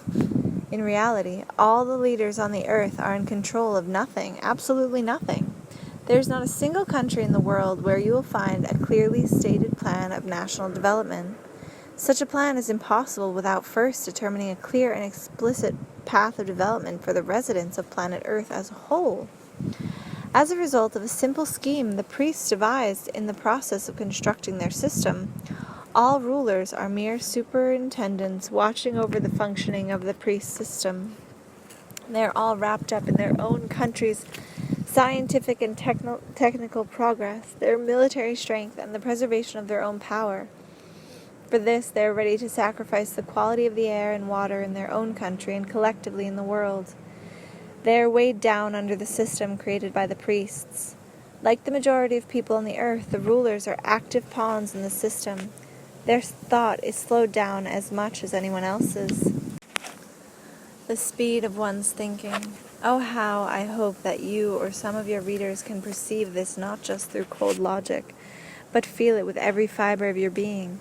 Feel how important the speed of your thinking is for the whole universe. To find the right words, or to cite the examples needed for understanding, it is not an easy task. Examples? Anastasia compared the modern computer to a prosthesis for the brain. In other words, to a prosthesis for thinking. It is probably true that people most familiar with how a computer works will not only understand but also feel the importance of thinking speed more readily than others. After all, you too, Vladimir, are able to work on a computer. Maybe through the computer you will be able to more quickly appreciate the catastrophic consequences of the sluggishness of human thinking. Anyone familiar with a computer knows how important for the computer is the size of its memory and its operating speed. Note, I said operating speed. Now imagine what could happen if one were to slow down the operating speed of a computer controlling an aircraft's flight or a nuclear power plant. The computer might allow an accident to happen, and that would mean a disaster. The living biological computer native to every man on the earth is incomparably more efficient than the manufactured variety. It is called upon to assist in the controlling of an immeasurably more perfect and massive device, the planets of the universe. These can be governed when this biological computer operates at a speed approximating or surpassing that of the original. However, the speed has been diminishing, and it's continuing to diminish. Anyone can see this for themselves if they but examine the situation more carefully.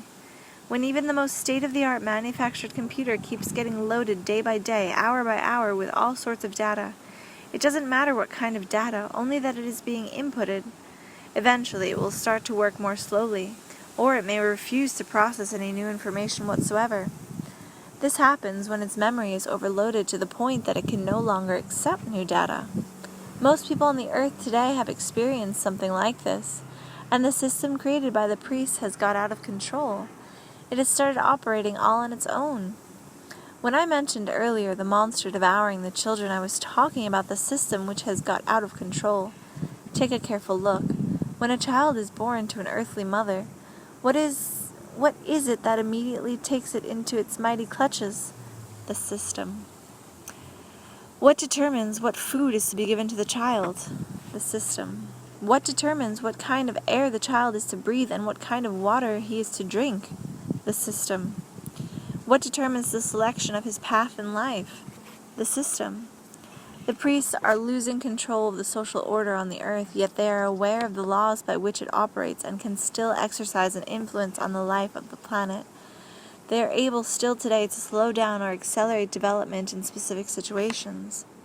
When the first book with Anastasia's sayings appeared, the priests took an immediate interest in it. Naturally, after all, these sayings came from the mouth of the great-granddaughter of the priest. Not only someone familiar with the secret levers of control, but also a young woman leading a lifestyle favorable to accelerating the operation of thought. They realized that Anastasia had set herself the goal of transporting people across the dark forces window of time. Theoretically, this is indeed a possibility. Transporting across time constitutes a change in consciousness, and it is possible to do something like this with a single individual. Substantially, changing the collective consciousness of mankind is a process extending over millennia, requiring the participation of many generations. But a process extending over millennia cannot be called transporting people across a window of time. Transporting people across a window of time means changing the consciousness of people already living on the earth today, changing it to a consciousness which was or will be inherent in them under the conditions of a divine, paradisical experience. The priest tried to figure out the plan by which Anastasia was going to operate. They did work it out and deemed it to be naive, containing a plethora of questionable decisions. The means of distributing information through a book alone they regarded as clearly insufficient. Modern man, they believed, requires a good deal of repetition for information to sink in. Then they learned that the book's author was an entrepreneur, who not only was lacking even minimal authority among spiritually thinking people, but was a complete unknown in such circles. Consequently, the priest decided a Siberian recluse would not be able to achieve anything significant in human society by the method chosen. My father shared this opinion as well. The priests got their first shock and call to alertness when Anastasia's prophecies in the first book started coming true. She told you, "I shall bring you many people who will explain to you what is incomprehensible." And people started coming to you who were not just capable of explaining something. People started to act. She said, "Artists will draw pictures and poets will write verse," and both pictures and many poems came forth, dedicated to the new and marvelous reality of mankind's being. She said, "The book you write will be read by people in various countries, and the book has been published in many languages." The priests did not know what power or devices facilitated the realization of Anastasia's sayings. Yet they are coming true for all to see. They realized that she was beginning to make her cherished dreams come true, but they could not discern the manner by which she reached the goal she set for herself. This could only mean one thing, namely that the speed of Anastasia's thinking significantly surpassed that of the priests. The insightful combinations produced by her thought are incomprehensible. This means that the priests might lose the opportunity to influence human society for good. This was not something the priests could permit.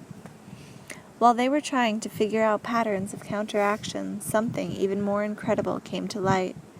New sayings of Anastasia's were being made public. Many people now aspired to create the domains she had talked about. And then Anastasia became the target for all kinds of countermeasures. One of the most effective of these was the disinformation campaign involving the magic word symbol sect. Your press was filled with publications talking about various terrifying sects, including the so-called Anastasia sect. These publications used still other words, symbols like totalitarian and destructive.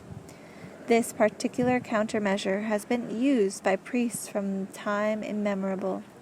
In ancient Rus, it helped facilitate a change in religion. This was a tactic that never failed, and in the latest case too, the priests imagined that it had done its job. You and a whole lot of readers, both those who communicated amongst themselves and those who didn't know each other, were amazed to discover that people were labeling themselves sectarians. False rumors were cleverly and intensively circulated. This is why government agencies never reached a decision, both vocal and hidden, to the initiative to allocate land for the establishment of family domains. The system had worked. Lower-order priests figured that they were rid of Anastasia once and for all. The high priest was the first to discern that this was not the case. He realized that in visualizing the future, Anastasia's thought had not only taken the system's countermeasures into consideration, but had also redirected them to serve the cause of good. This is what happened. The domains established according to the principles outlined by Anastasia were impossible to construct along traditional lines. They required a detailed plan of development. They involved the working out of a long-term project which would take at least a year to develop, significantly longer in some cases. Action without sufficient preparatory thought could lead to the discreditation of the ideas involved. By slowing down the process of land allocation, the authorities prevented quick action from being taken. But slowing down the process of land allocation did not enable them to destroy the dream of a bright future or to slow down the speed of thinking on the part of many people who were in the process of imagining their future domain, not to mention the future of the country and a marvelous future for all mankind. While Anastasia spoke about Russia's taking the lead in building this marvelous future, she well understood that it would be impossible to create a paradise in just a single community, or even in a single nation-state. Indeed, her dream was being adopted in the hearts of people in countries the world over. You can ascertain this, Vladimir, by the popularity of your books published in these countries. They are enjoying great acclaim today, but that is nothing compared to what the future holds, when people begin to realize. Now the priests have recognized this. Anastasia is beginning to solve mysteries they have been beating their heads over for thousands of years. Here is one of them. Chapter 13. Divine Nutrition. The high priest once told my father in conversation, "Your great-granddaughter, Moysey, knows the mysteries of being which were concealed from us. She knows the secrets of nourishing both the body and spirit. You yourself, of course, ascertained this from her own words. One should eat just as one breathes." Our forebears once read these words on the walls of their secret temples. We believe them to be meaningful, but up until now their secret has not been revealed. In explaining just a little of it to those who will be creating their own family domains, she will thereby create the conditions for the speed of thinking of these new domain dwellers to exceed our own. Compared to children born in her domains, we shall appear to be simply ignorant youngsters. In setting out her design, she showed us the only way out. Each of us must set up the same kind of domain which she has described to everyone. We shall establish them, we shall try to make them better and more perfect than the rest, and for that we have great possibilities. She is revealing the mysteries of being to everyone, and by the time we learn about them, we shall already have our own domains, while others will still be going about setting up their own. And then, once again, the difference in the speed of our thinking will allow us to foresee and consequently control life on the planet.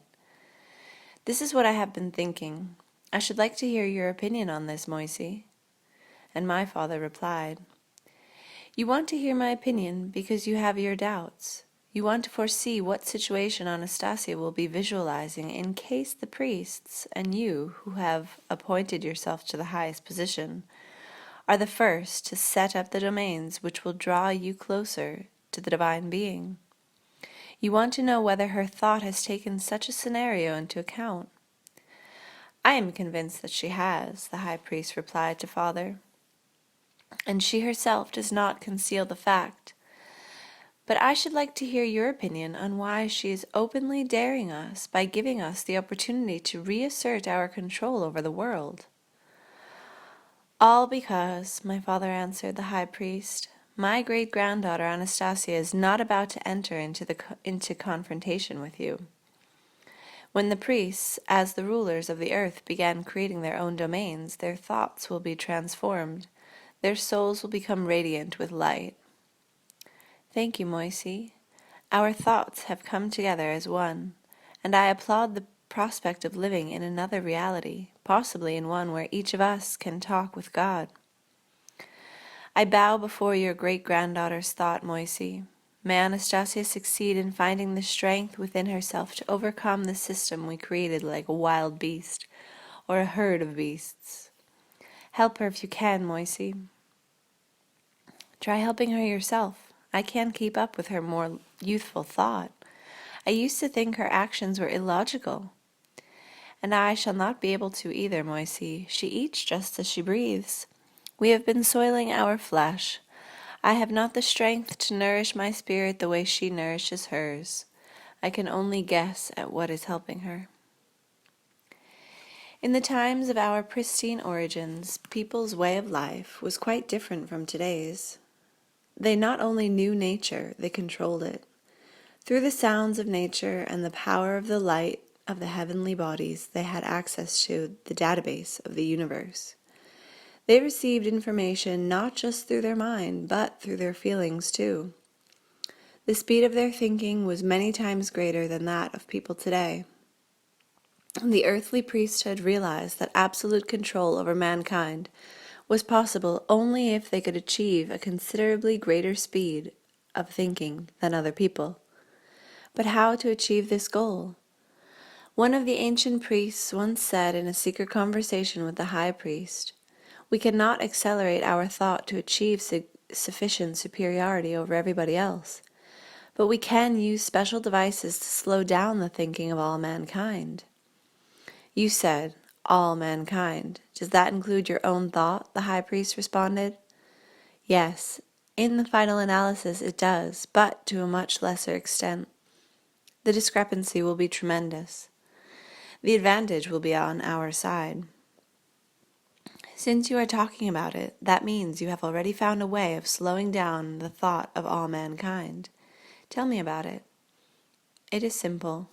We need to conceal from people the existing divine method of nutrition. We need to have them consume food that does not accelerate but rather slows their thought down. That is the main condition. The rest is a chain reaction. The degradation of thought will bring a number of factors into play which will influence the speed of their thinking. Compared to us, everybody else will be inferior. How can we conceal what God offers to everyone? We promote the necessity of giving gratitude to God for what He offers. I have it. You have come up with a monstrous plan, but it is perfect.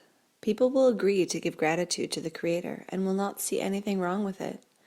We shall think up rituals to draw people away from God's first-hand creations. People will be thinking that they are giving God thanks.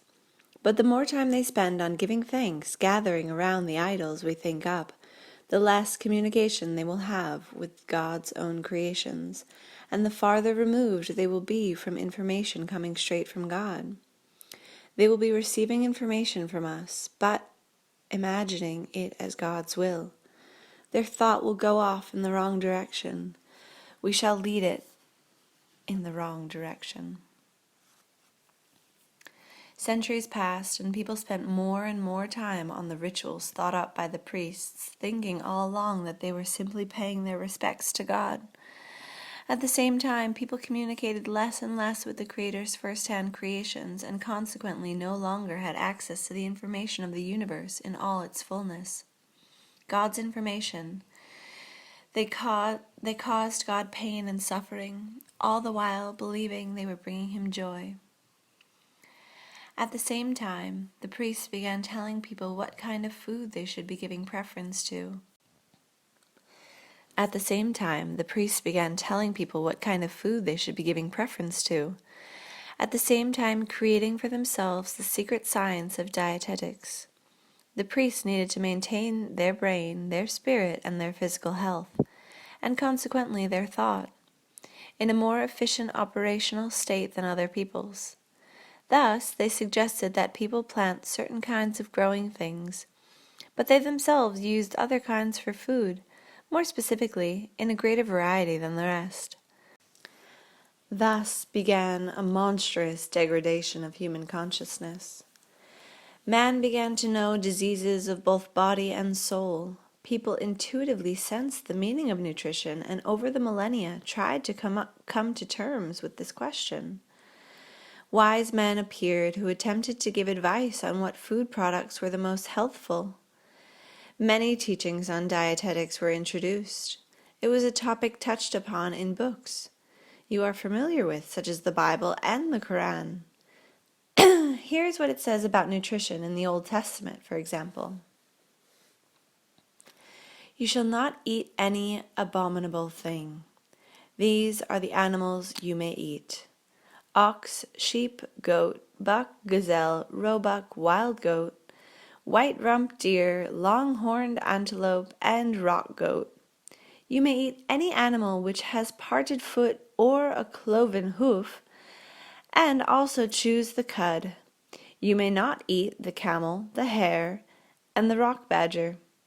You shall regard them as unclean, and the pig, because it has a cloven hoof, but does not chew the cud, you shall regard as unclean.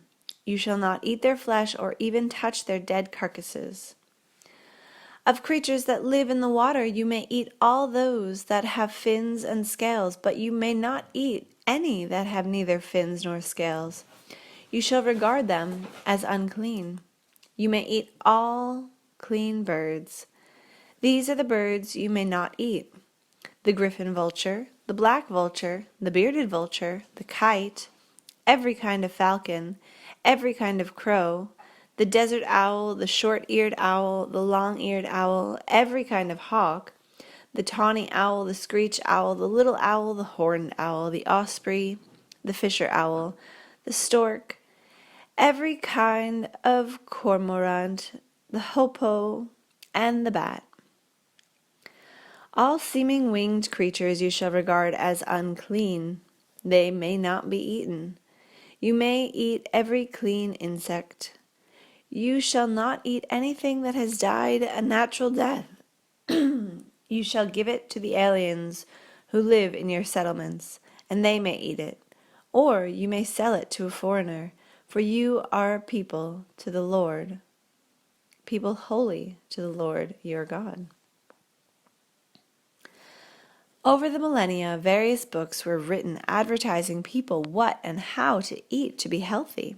But not a single book, not a single wise man, or indeed all the scholars put together, has ever been able to fully shed light on this question. The proof may be seen in the ever-increasing numbers of diseases in the human body and soul. A whole lot of books were published advising how to treat disease.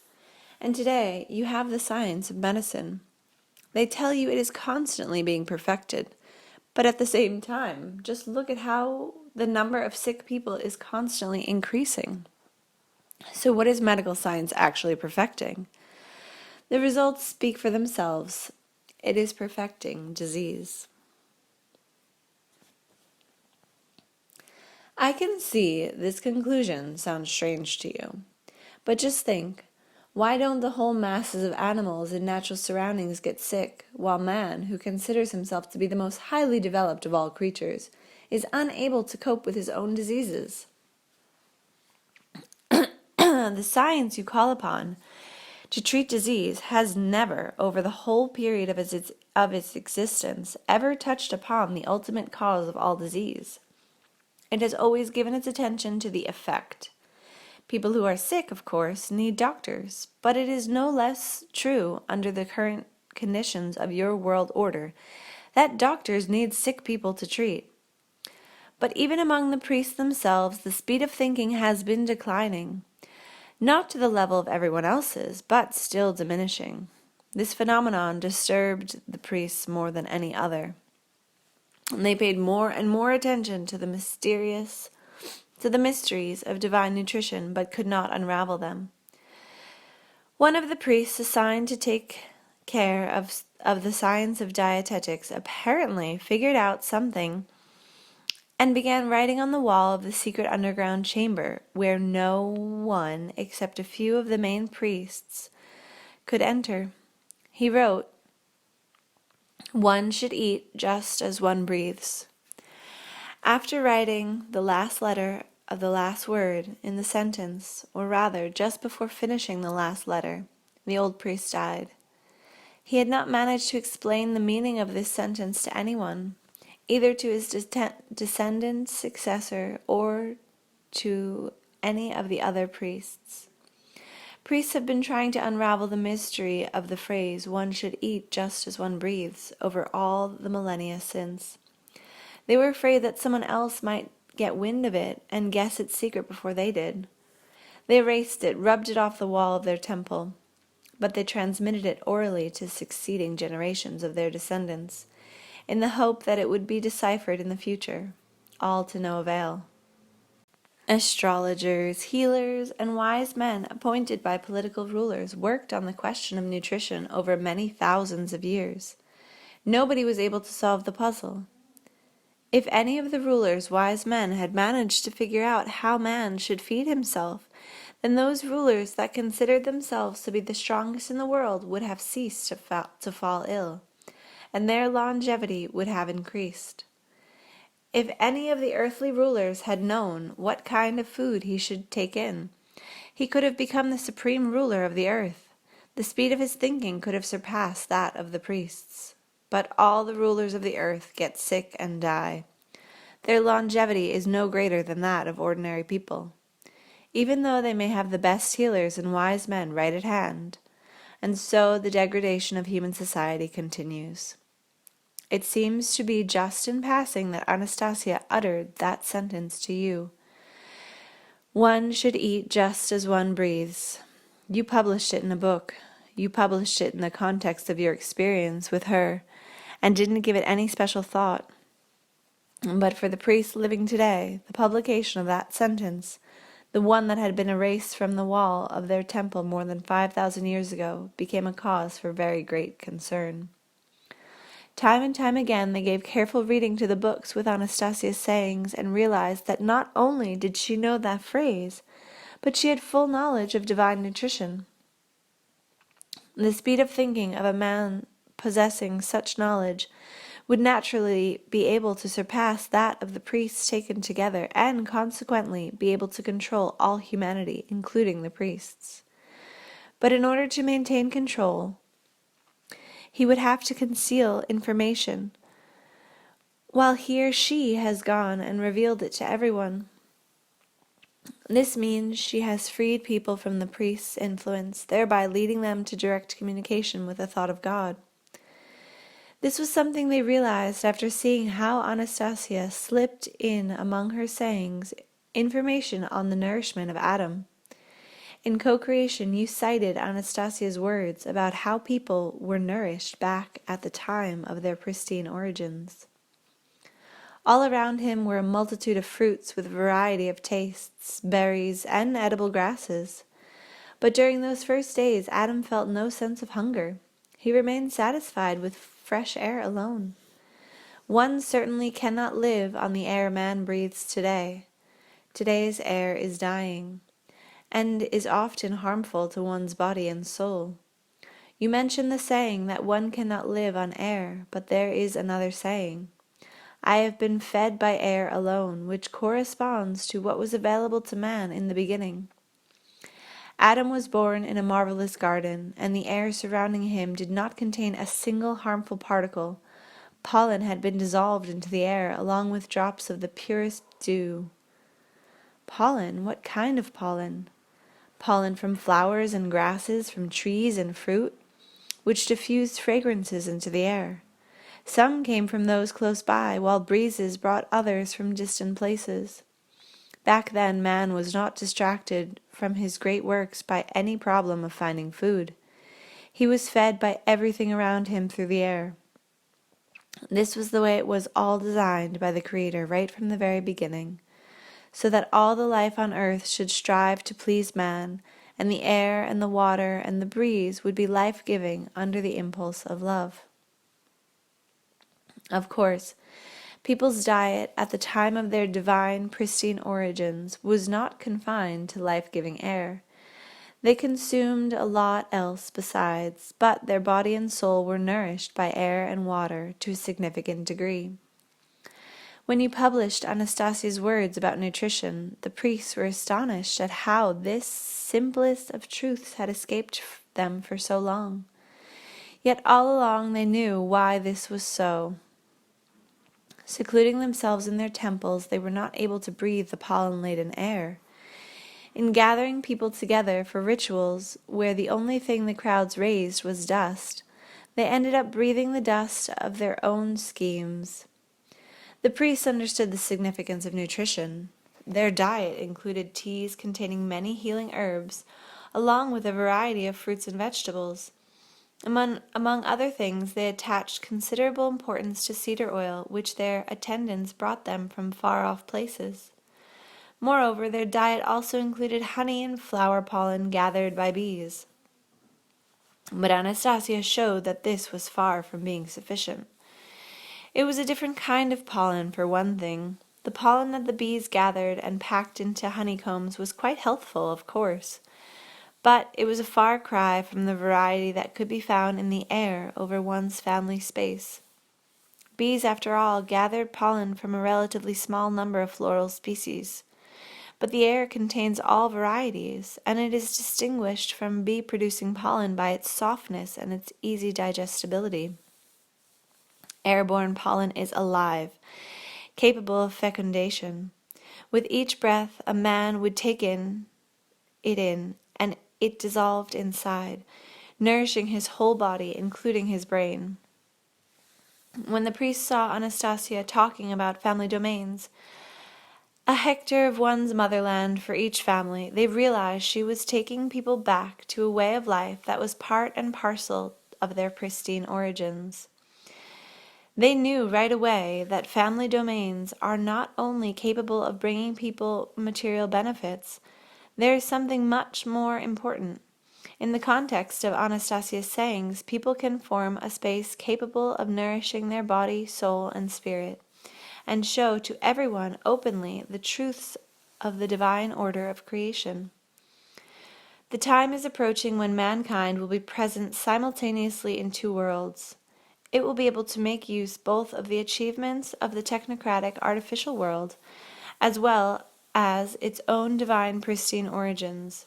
By comparing these two worlds, not only through hearsay but firsthand, through observing their own experience, people will be able to make their own choice or create a new world. And they will be able to create their own marvelous divine future. Anastasia showed people not only the meaning and essence of divine nutrition, but how to attain it as well. Her family domains. Picture to yourself, Vladimir, a morning time. A man awakens at dawn and goes out of his house into the garden of his family domain, in which are growing more than 300 variety of plants he needs. He has taken up the habit of walking around his property every morning. As he walks along the path, his eyes are delighted by the lively variety of herbs, trees, and flowers. These cannot help but delight and furnish him with positive emotions. Nothing can give him greater emotional charge or abundant energy than one's own family life-giving space. Many ages passed. In each of them, attempts were made to attract mankind to all sorts of different values. A man became enthralled with a huge house, the latest clothing, a new car, or some other gadget. Man became enthralled with money and his position in society.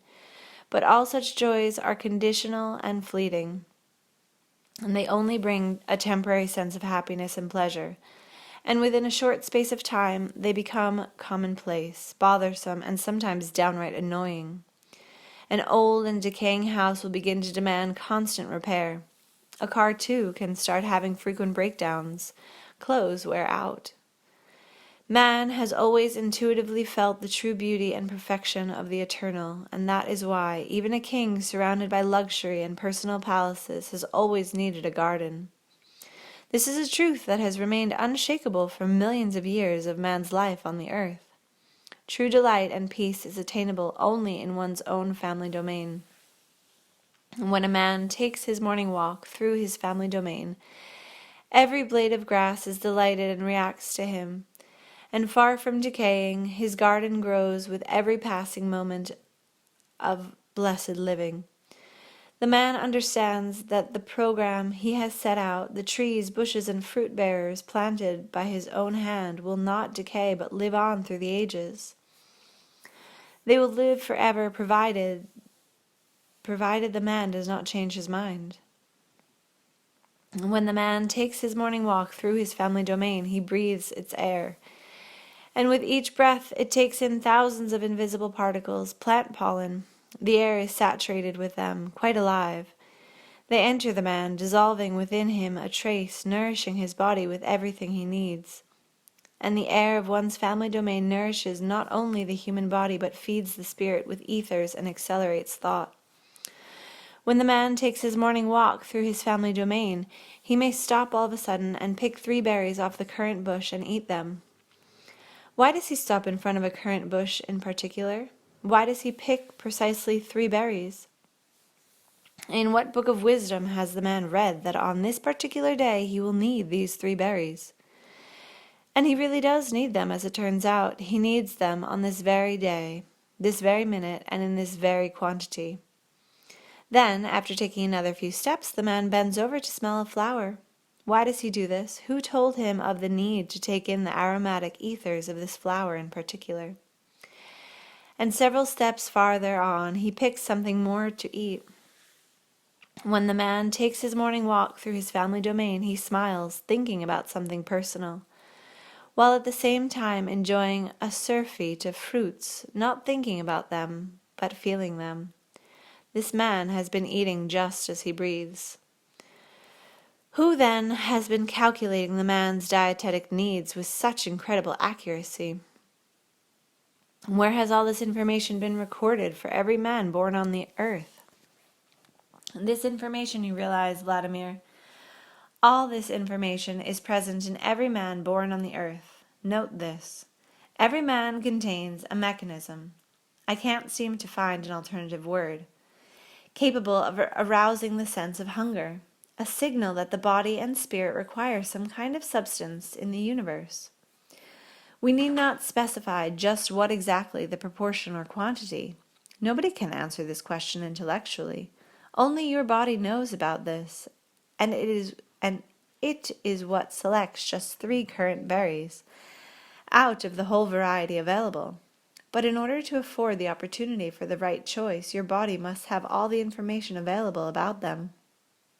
And it is only in one's family domain that such information is accessible.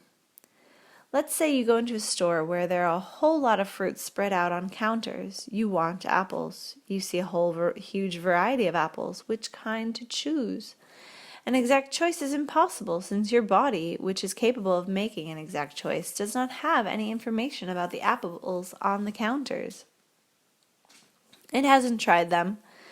It doesn't know the taste and correlation of substances. Neither does it know when the apples were picked, which is very important as well. As a result, the apples you purchase at the store may turn out to be beneficial, but their benefit will not be nearly so great as when your body, apprised of all the information about the product you are making it digest. The product you ingest may even turn out to be harmful to your body, in which case disease makes an appearance. Such a thing could not happen in your family domain, since you know for absolute certain which tree produces the sweeter or more sour apples, and when they are ready for you, your body receives all the information about all the fruits in your family domain. It receives all the information about them back when you were still in your mother's womb, and afterward when you drank milk from your mum's breast. Your mum, after all, delighted in the very same fruits, and they contributed to the consistency of her milk. And now, as a grown man, when a man is in the space of his kin's domain, he tastes the fruits and berries, everything that went into the consistency of his mother's milk. There is another concept in your civilization. It's healthful for a man to consume fresh produce. But what exactly is fresh produce? Not frozen, dried, tinned, or sealed in barrels like you thought, but produce that comes to you in its natural state. And you have cultivated a huge assortment of hybrid varieties that can be preserved many days with the appearance of fresh produce. Believe me, the appearance of freshness is deceptive and harmful. Now see if you can make sense of what I've just said and test it out for yourself. Almost all berries can be considered fresh for no more than a few minutes. Cherries, both sweet and wild, and apples will last an hour tops. but still they change with every minute that goes by, mutating into something else. Pick a cherry and leave it just overnight. Then take it back to the tree where it came from and eat it. Then pick another cherry from the same branch and taste it. See, you will sense the difference. Which cherry is fresher and tastier, even with your eyes closed? As for raspberries, you'll notice the difference after only an hour, while some other kind of fruit might take 24 hours. And you will see that anyone who does not have a family domain, no matter how rich or important he may be, cannot take in fresh food. That means he is not capable of quick thinking as he might otherwise be. Even back in ancient treatises, wise men attempted to set forth their perceptions as to what produce was the most healthful for man in any given season. And this is very important. But among all these, there is only one treatise which remains inviolable, and that is the one which God Himself prepared for each individual man. Look for yourself and see how gradually, starting in the spring, the early plants bring forth their fruits. Others appear later in the summer, and at its beginning or end, while the autumn gives rise to a variety of other plants. What is there to write about here, when it has been so obviously set forth what one should eat and when, and not just in broad terms of months or seasons? The choice is hinted at moment by moment. You need only to think about it, Vladimir, to understand. It is as though the Creator is ready to spoon-feed any man with His own hand. Just think how perfect and exact His program is. There is a particular season of the year when any given species of fruit ripens. At the same time, the planets are in particular arrangement, and that is the most favorable season for man to take in that fruit. It was at that very moment, the most appropriate moment as indicated by God, that man decided to take in the fruit, as his body suddenly felt a desire for it. There was no question of man's working all this out through calculation. Man did not simply make a problem out of what to ingest and when. He simply ate. He ate because he felt like eating, because it pleased him to do so. And at the same time, his thought was elated with joint creation, co-creation. His thought danced ahead, no longer concerning itself with what had been planned in advance by the Father's hand. It desired to create even more so that everyone could rejoice in the contemplation at the sight of a new creation. And the Father exclaimed in delight, "My Son is a creator," as he fed his child with his creations. Chapter 14. A Society of Schizophrenics. In listening to Anastasia's grandfather's account of what man should eat and how, I couldn't help comparing what he said with the dietary regimes of people today, even rich people living in so-called civilized countries. A rather puzzling situation unfolded. Let's work it out together once and for all. To begin with, we all know that it is healthful for man to consume fresh and ecologically clean produce. We all know that in nature there are plants capable of treating all types of diseases of the body.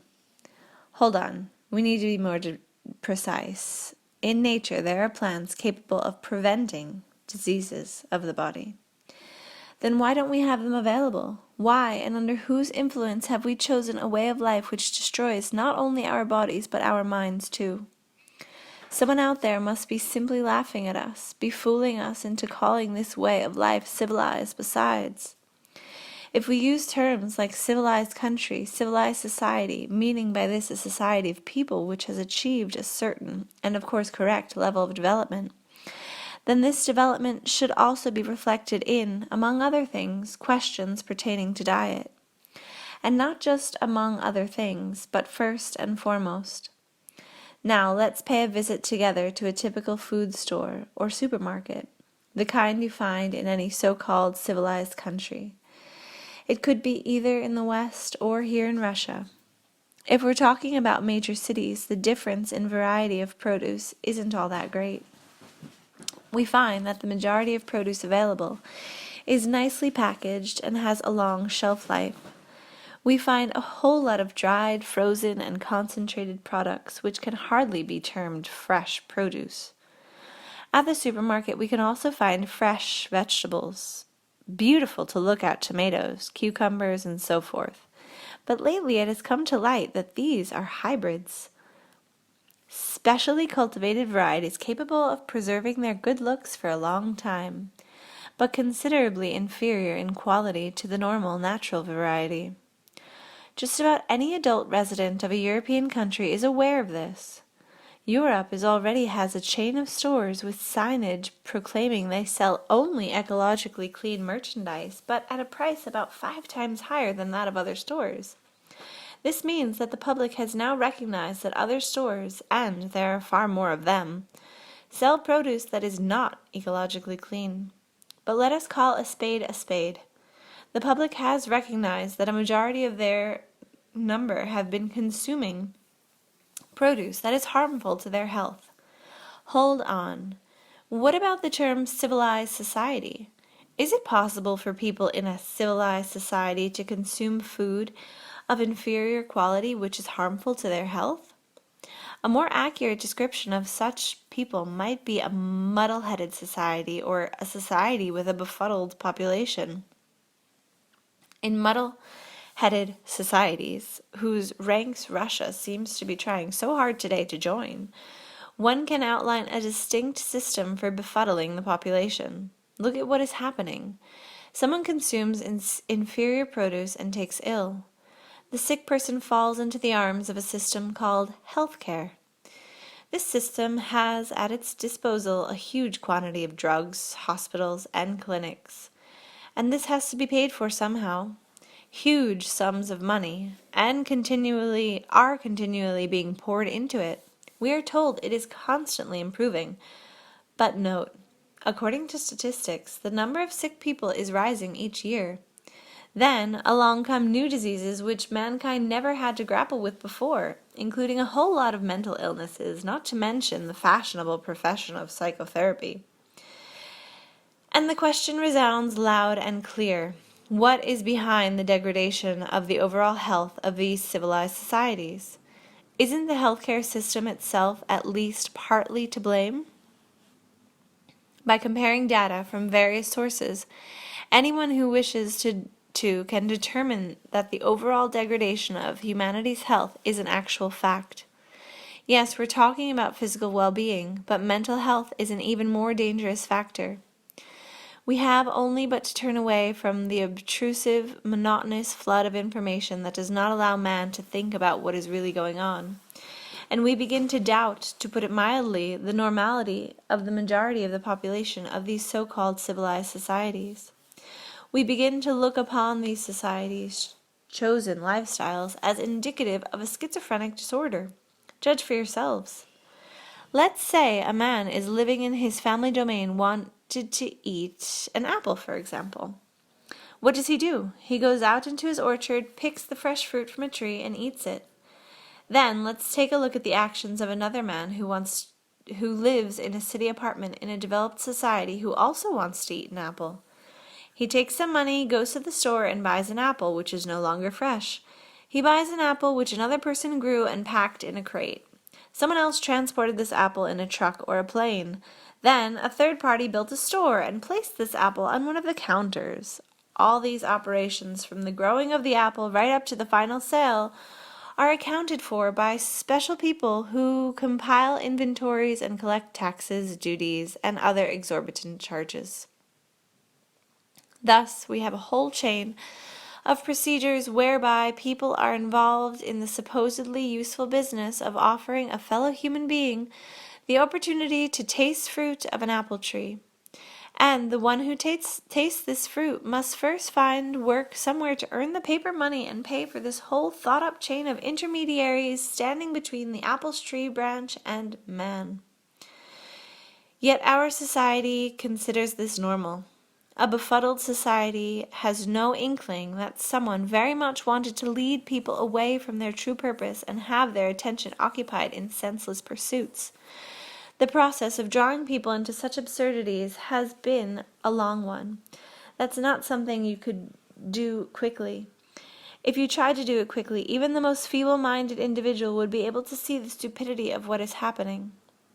Just think what a paradox it all is. One day you decide, as usual, to go out to your apple tree and pick some fruit. You no sooner step off your front porch and start heading for the tree than you catch sight of a whole queue of people. "Who are you?" you ask the fellow standing closest to you. "I am an apple dealer," he answers. "And who are these people behind you?" you continue to wonder and hear in reply. "Behind me is the person who trucks the apples to my store. Behind him is the one who picks them from the tree. And around each one of us you see an entourage of people in fresh, clean suits. They're the ones who record the quantity of apples that pass through our hands. But really, what are you, chaps? Don't tell me you're a bunch of schizos," you blurt out in a fluster. "What's with all this meaningless red tape? Who's going to thank you for such nonsense as this?" And the reply comes, "You will thank us. You will pay all of us money, and with that money we shall too buy apples." "And where am I going to get all that money to pay you?" "Go see your neighbor, the one with the pear trees. There's a job open for a record clerk. You can become a pear tree record clerk, earn money, pay us, and eat apples whenever you like." How absurd, you're thinking, no doubt. Utter schizophrenia. Of course it's absurd. Of course it's schizophrenia, but this is just the kind of thing that's going on right now with each of us in our society. The conditions for a healthy life, and really they are too obvious, need to be set down in the form of a treatise. Well, here's one, a miniature treatise. Point number 1. Every man living on the earth should have his own domain, his own space to guarantee for himself a supply of high-quality food. Point number 2. In his own space, man should grow, preferably by his own hand, fruit-bearing plants that he considers tasty and healthful. Say, for example, someone knows ahead of time that he doesn't like red currants. He need not plant these in large quantities. Altogether, at least 300 varieties of perennials should be put in. I shall not go over again the particular method of sowing and communicating with the plants, as they were described back in the first book when Anastasia was talking about the Dotchniks. Naturally, this is not something that can be accomplished in the space of a year, or even 2 or 3. But it is entirely possible to ensure that one's children will have, in fact, an ideal source of food supply. Point number 3. Every morning upon awakening, a man should take a walk through his family domain, and, if he desires, eat some fruit or berries or herbs which have just that moment ripened to maturity. This should be done entirely according to one's desire, and not at the recommendation of some sort of dietitian. Even one with a postgraduate degree. Once your body has become familiar with all the taste qualities of the food growing in your domain, it will compile the ideal regime for you in terms of quality, quantity, and the appropriate time for the food to be eaten. You don't need to go to your garden just in the morning or according to a strict timetable somebody has thought up, but only when you have a real desire to eat. In our modern living conditions, many people cannot stay all the time in their domain, even if they have one, but it is good to go out at least once a week. And in case of illness, before taking any medicines, it is best simply to go out to your family space and stay there for several days. If you have already established your own space, and if your body can access information about the plants growing in that space, it will be able to determine with absolute certainty what is necessary for recovering your health. According to Anastasia's affirmation, there are no diseases of the human flesh which cannot be overcome by the space of love you have created. Of course, we're not talking about the space of a city flat, but a domain established according to the principles that she has set forth. After formulating these rules on a pad of paper, I read them to Anastasia's grandfather and asked, "Have I left anything out?" If you simply want to jot down a summary, this will do to start with, only you really must say something about the neighbors. What have the neighbors got to do with it? I didn't understand at first. What do you mean, what have they got to do with it? Grandfather was taken aback by my query. Think about it. If just on the other side of the fence from your domain there's a factory spewing forth deadly fumes and the wind carries these fumes into the space of your domain, what kind of air are you going to be breathing? Nobody would build their domain next to a factory, I protested, but said no more. Then I remembered, in the city of Novosibirsk, there are dacha plots located barely half a kilometer from a tin smelter. And in Germany there are farmers' fields right next to an autobahn with 8 lanes of traffic. And I thought, wow, such a simple concept as growing agricultural produce for food is possible only in places that are ecologically clean, preferably not anywhere close to big cities. There's no way a simple concept like this is going to get through to man. So I've really got to add one more point. Point number 4. Your domain should be located in an ecologically clean zone. It should be surrounded by the domain of those who share your vision of creating family oases of paradise. One breeze will carry life-giving pollen from your domain to your neighbors, while another breeze from their direction will bring you life-giving air.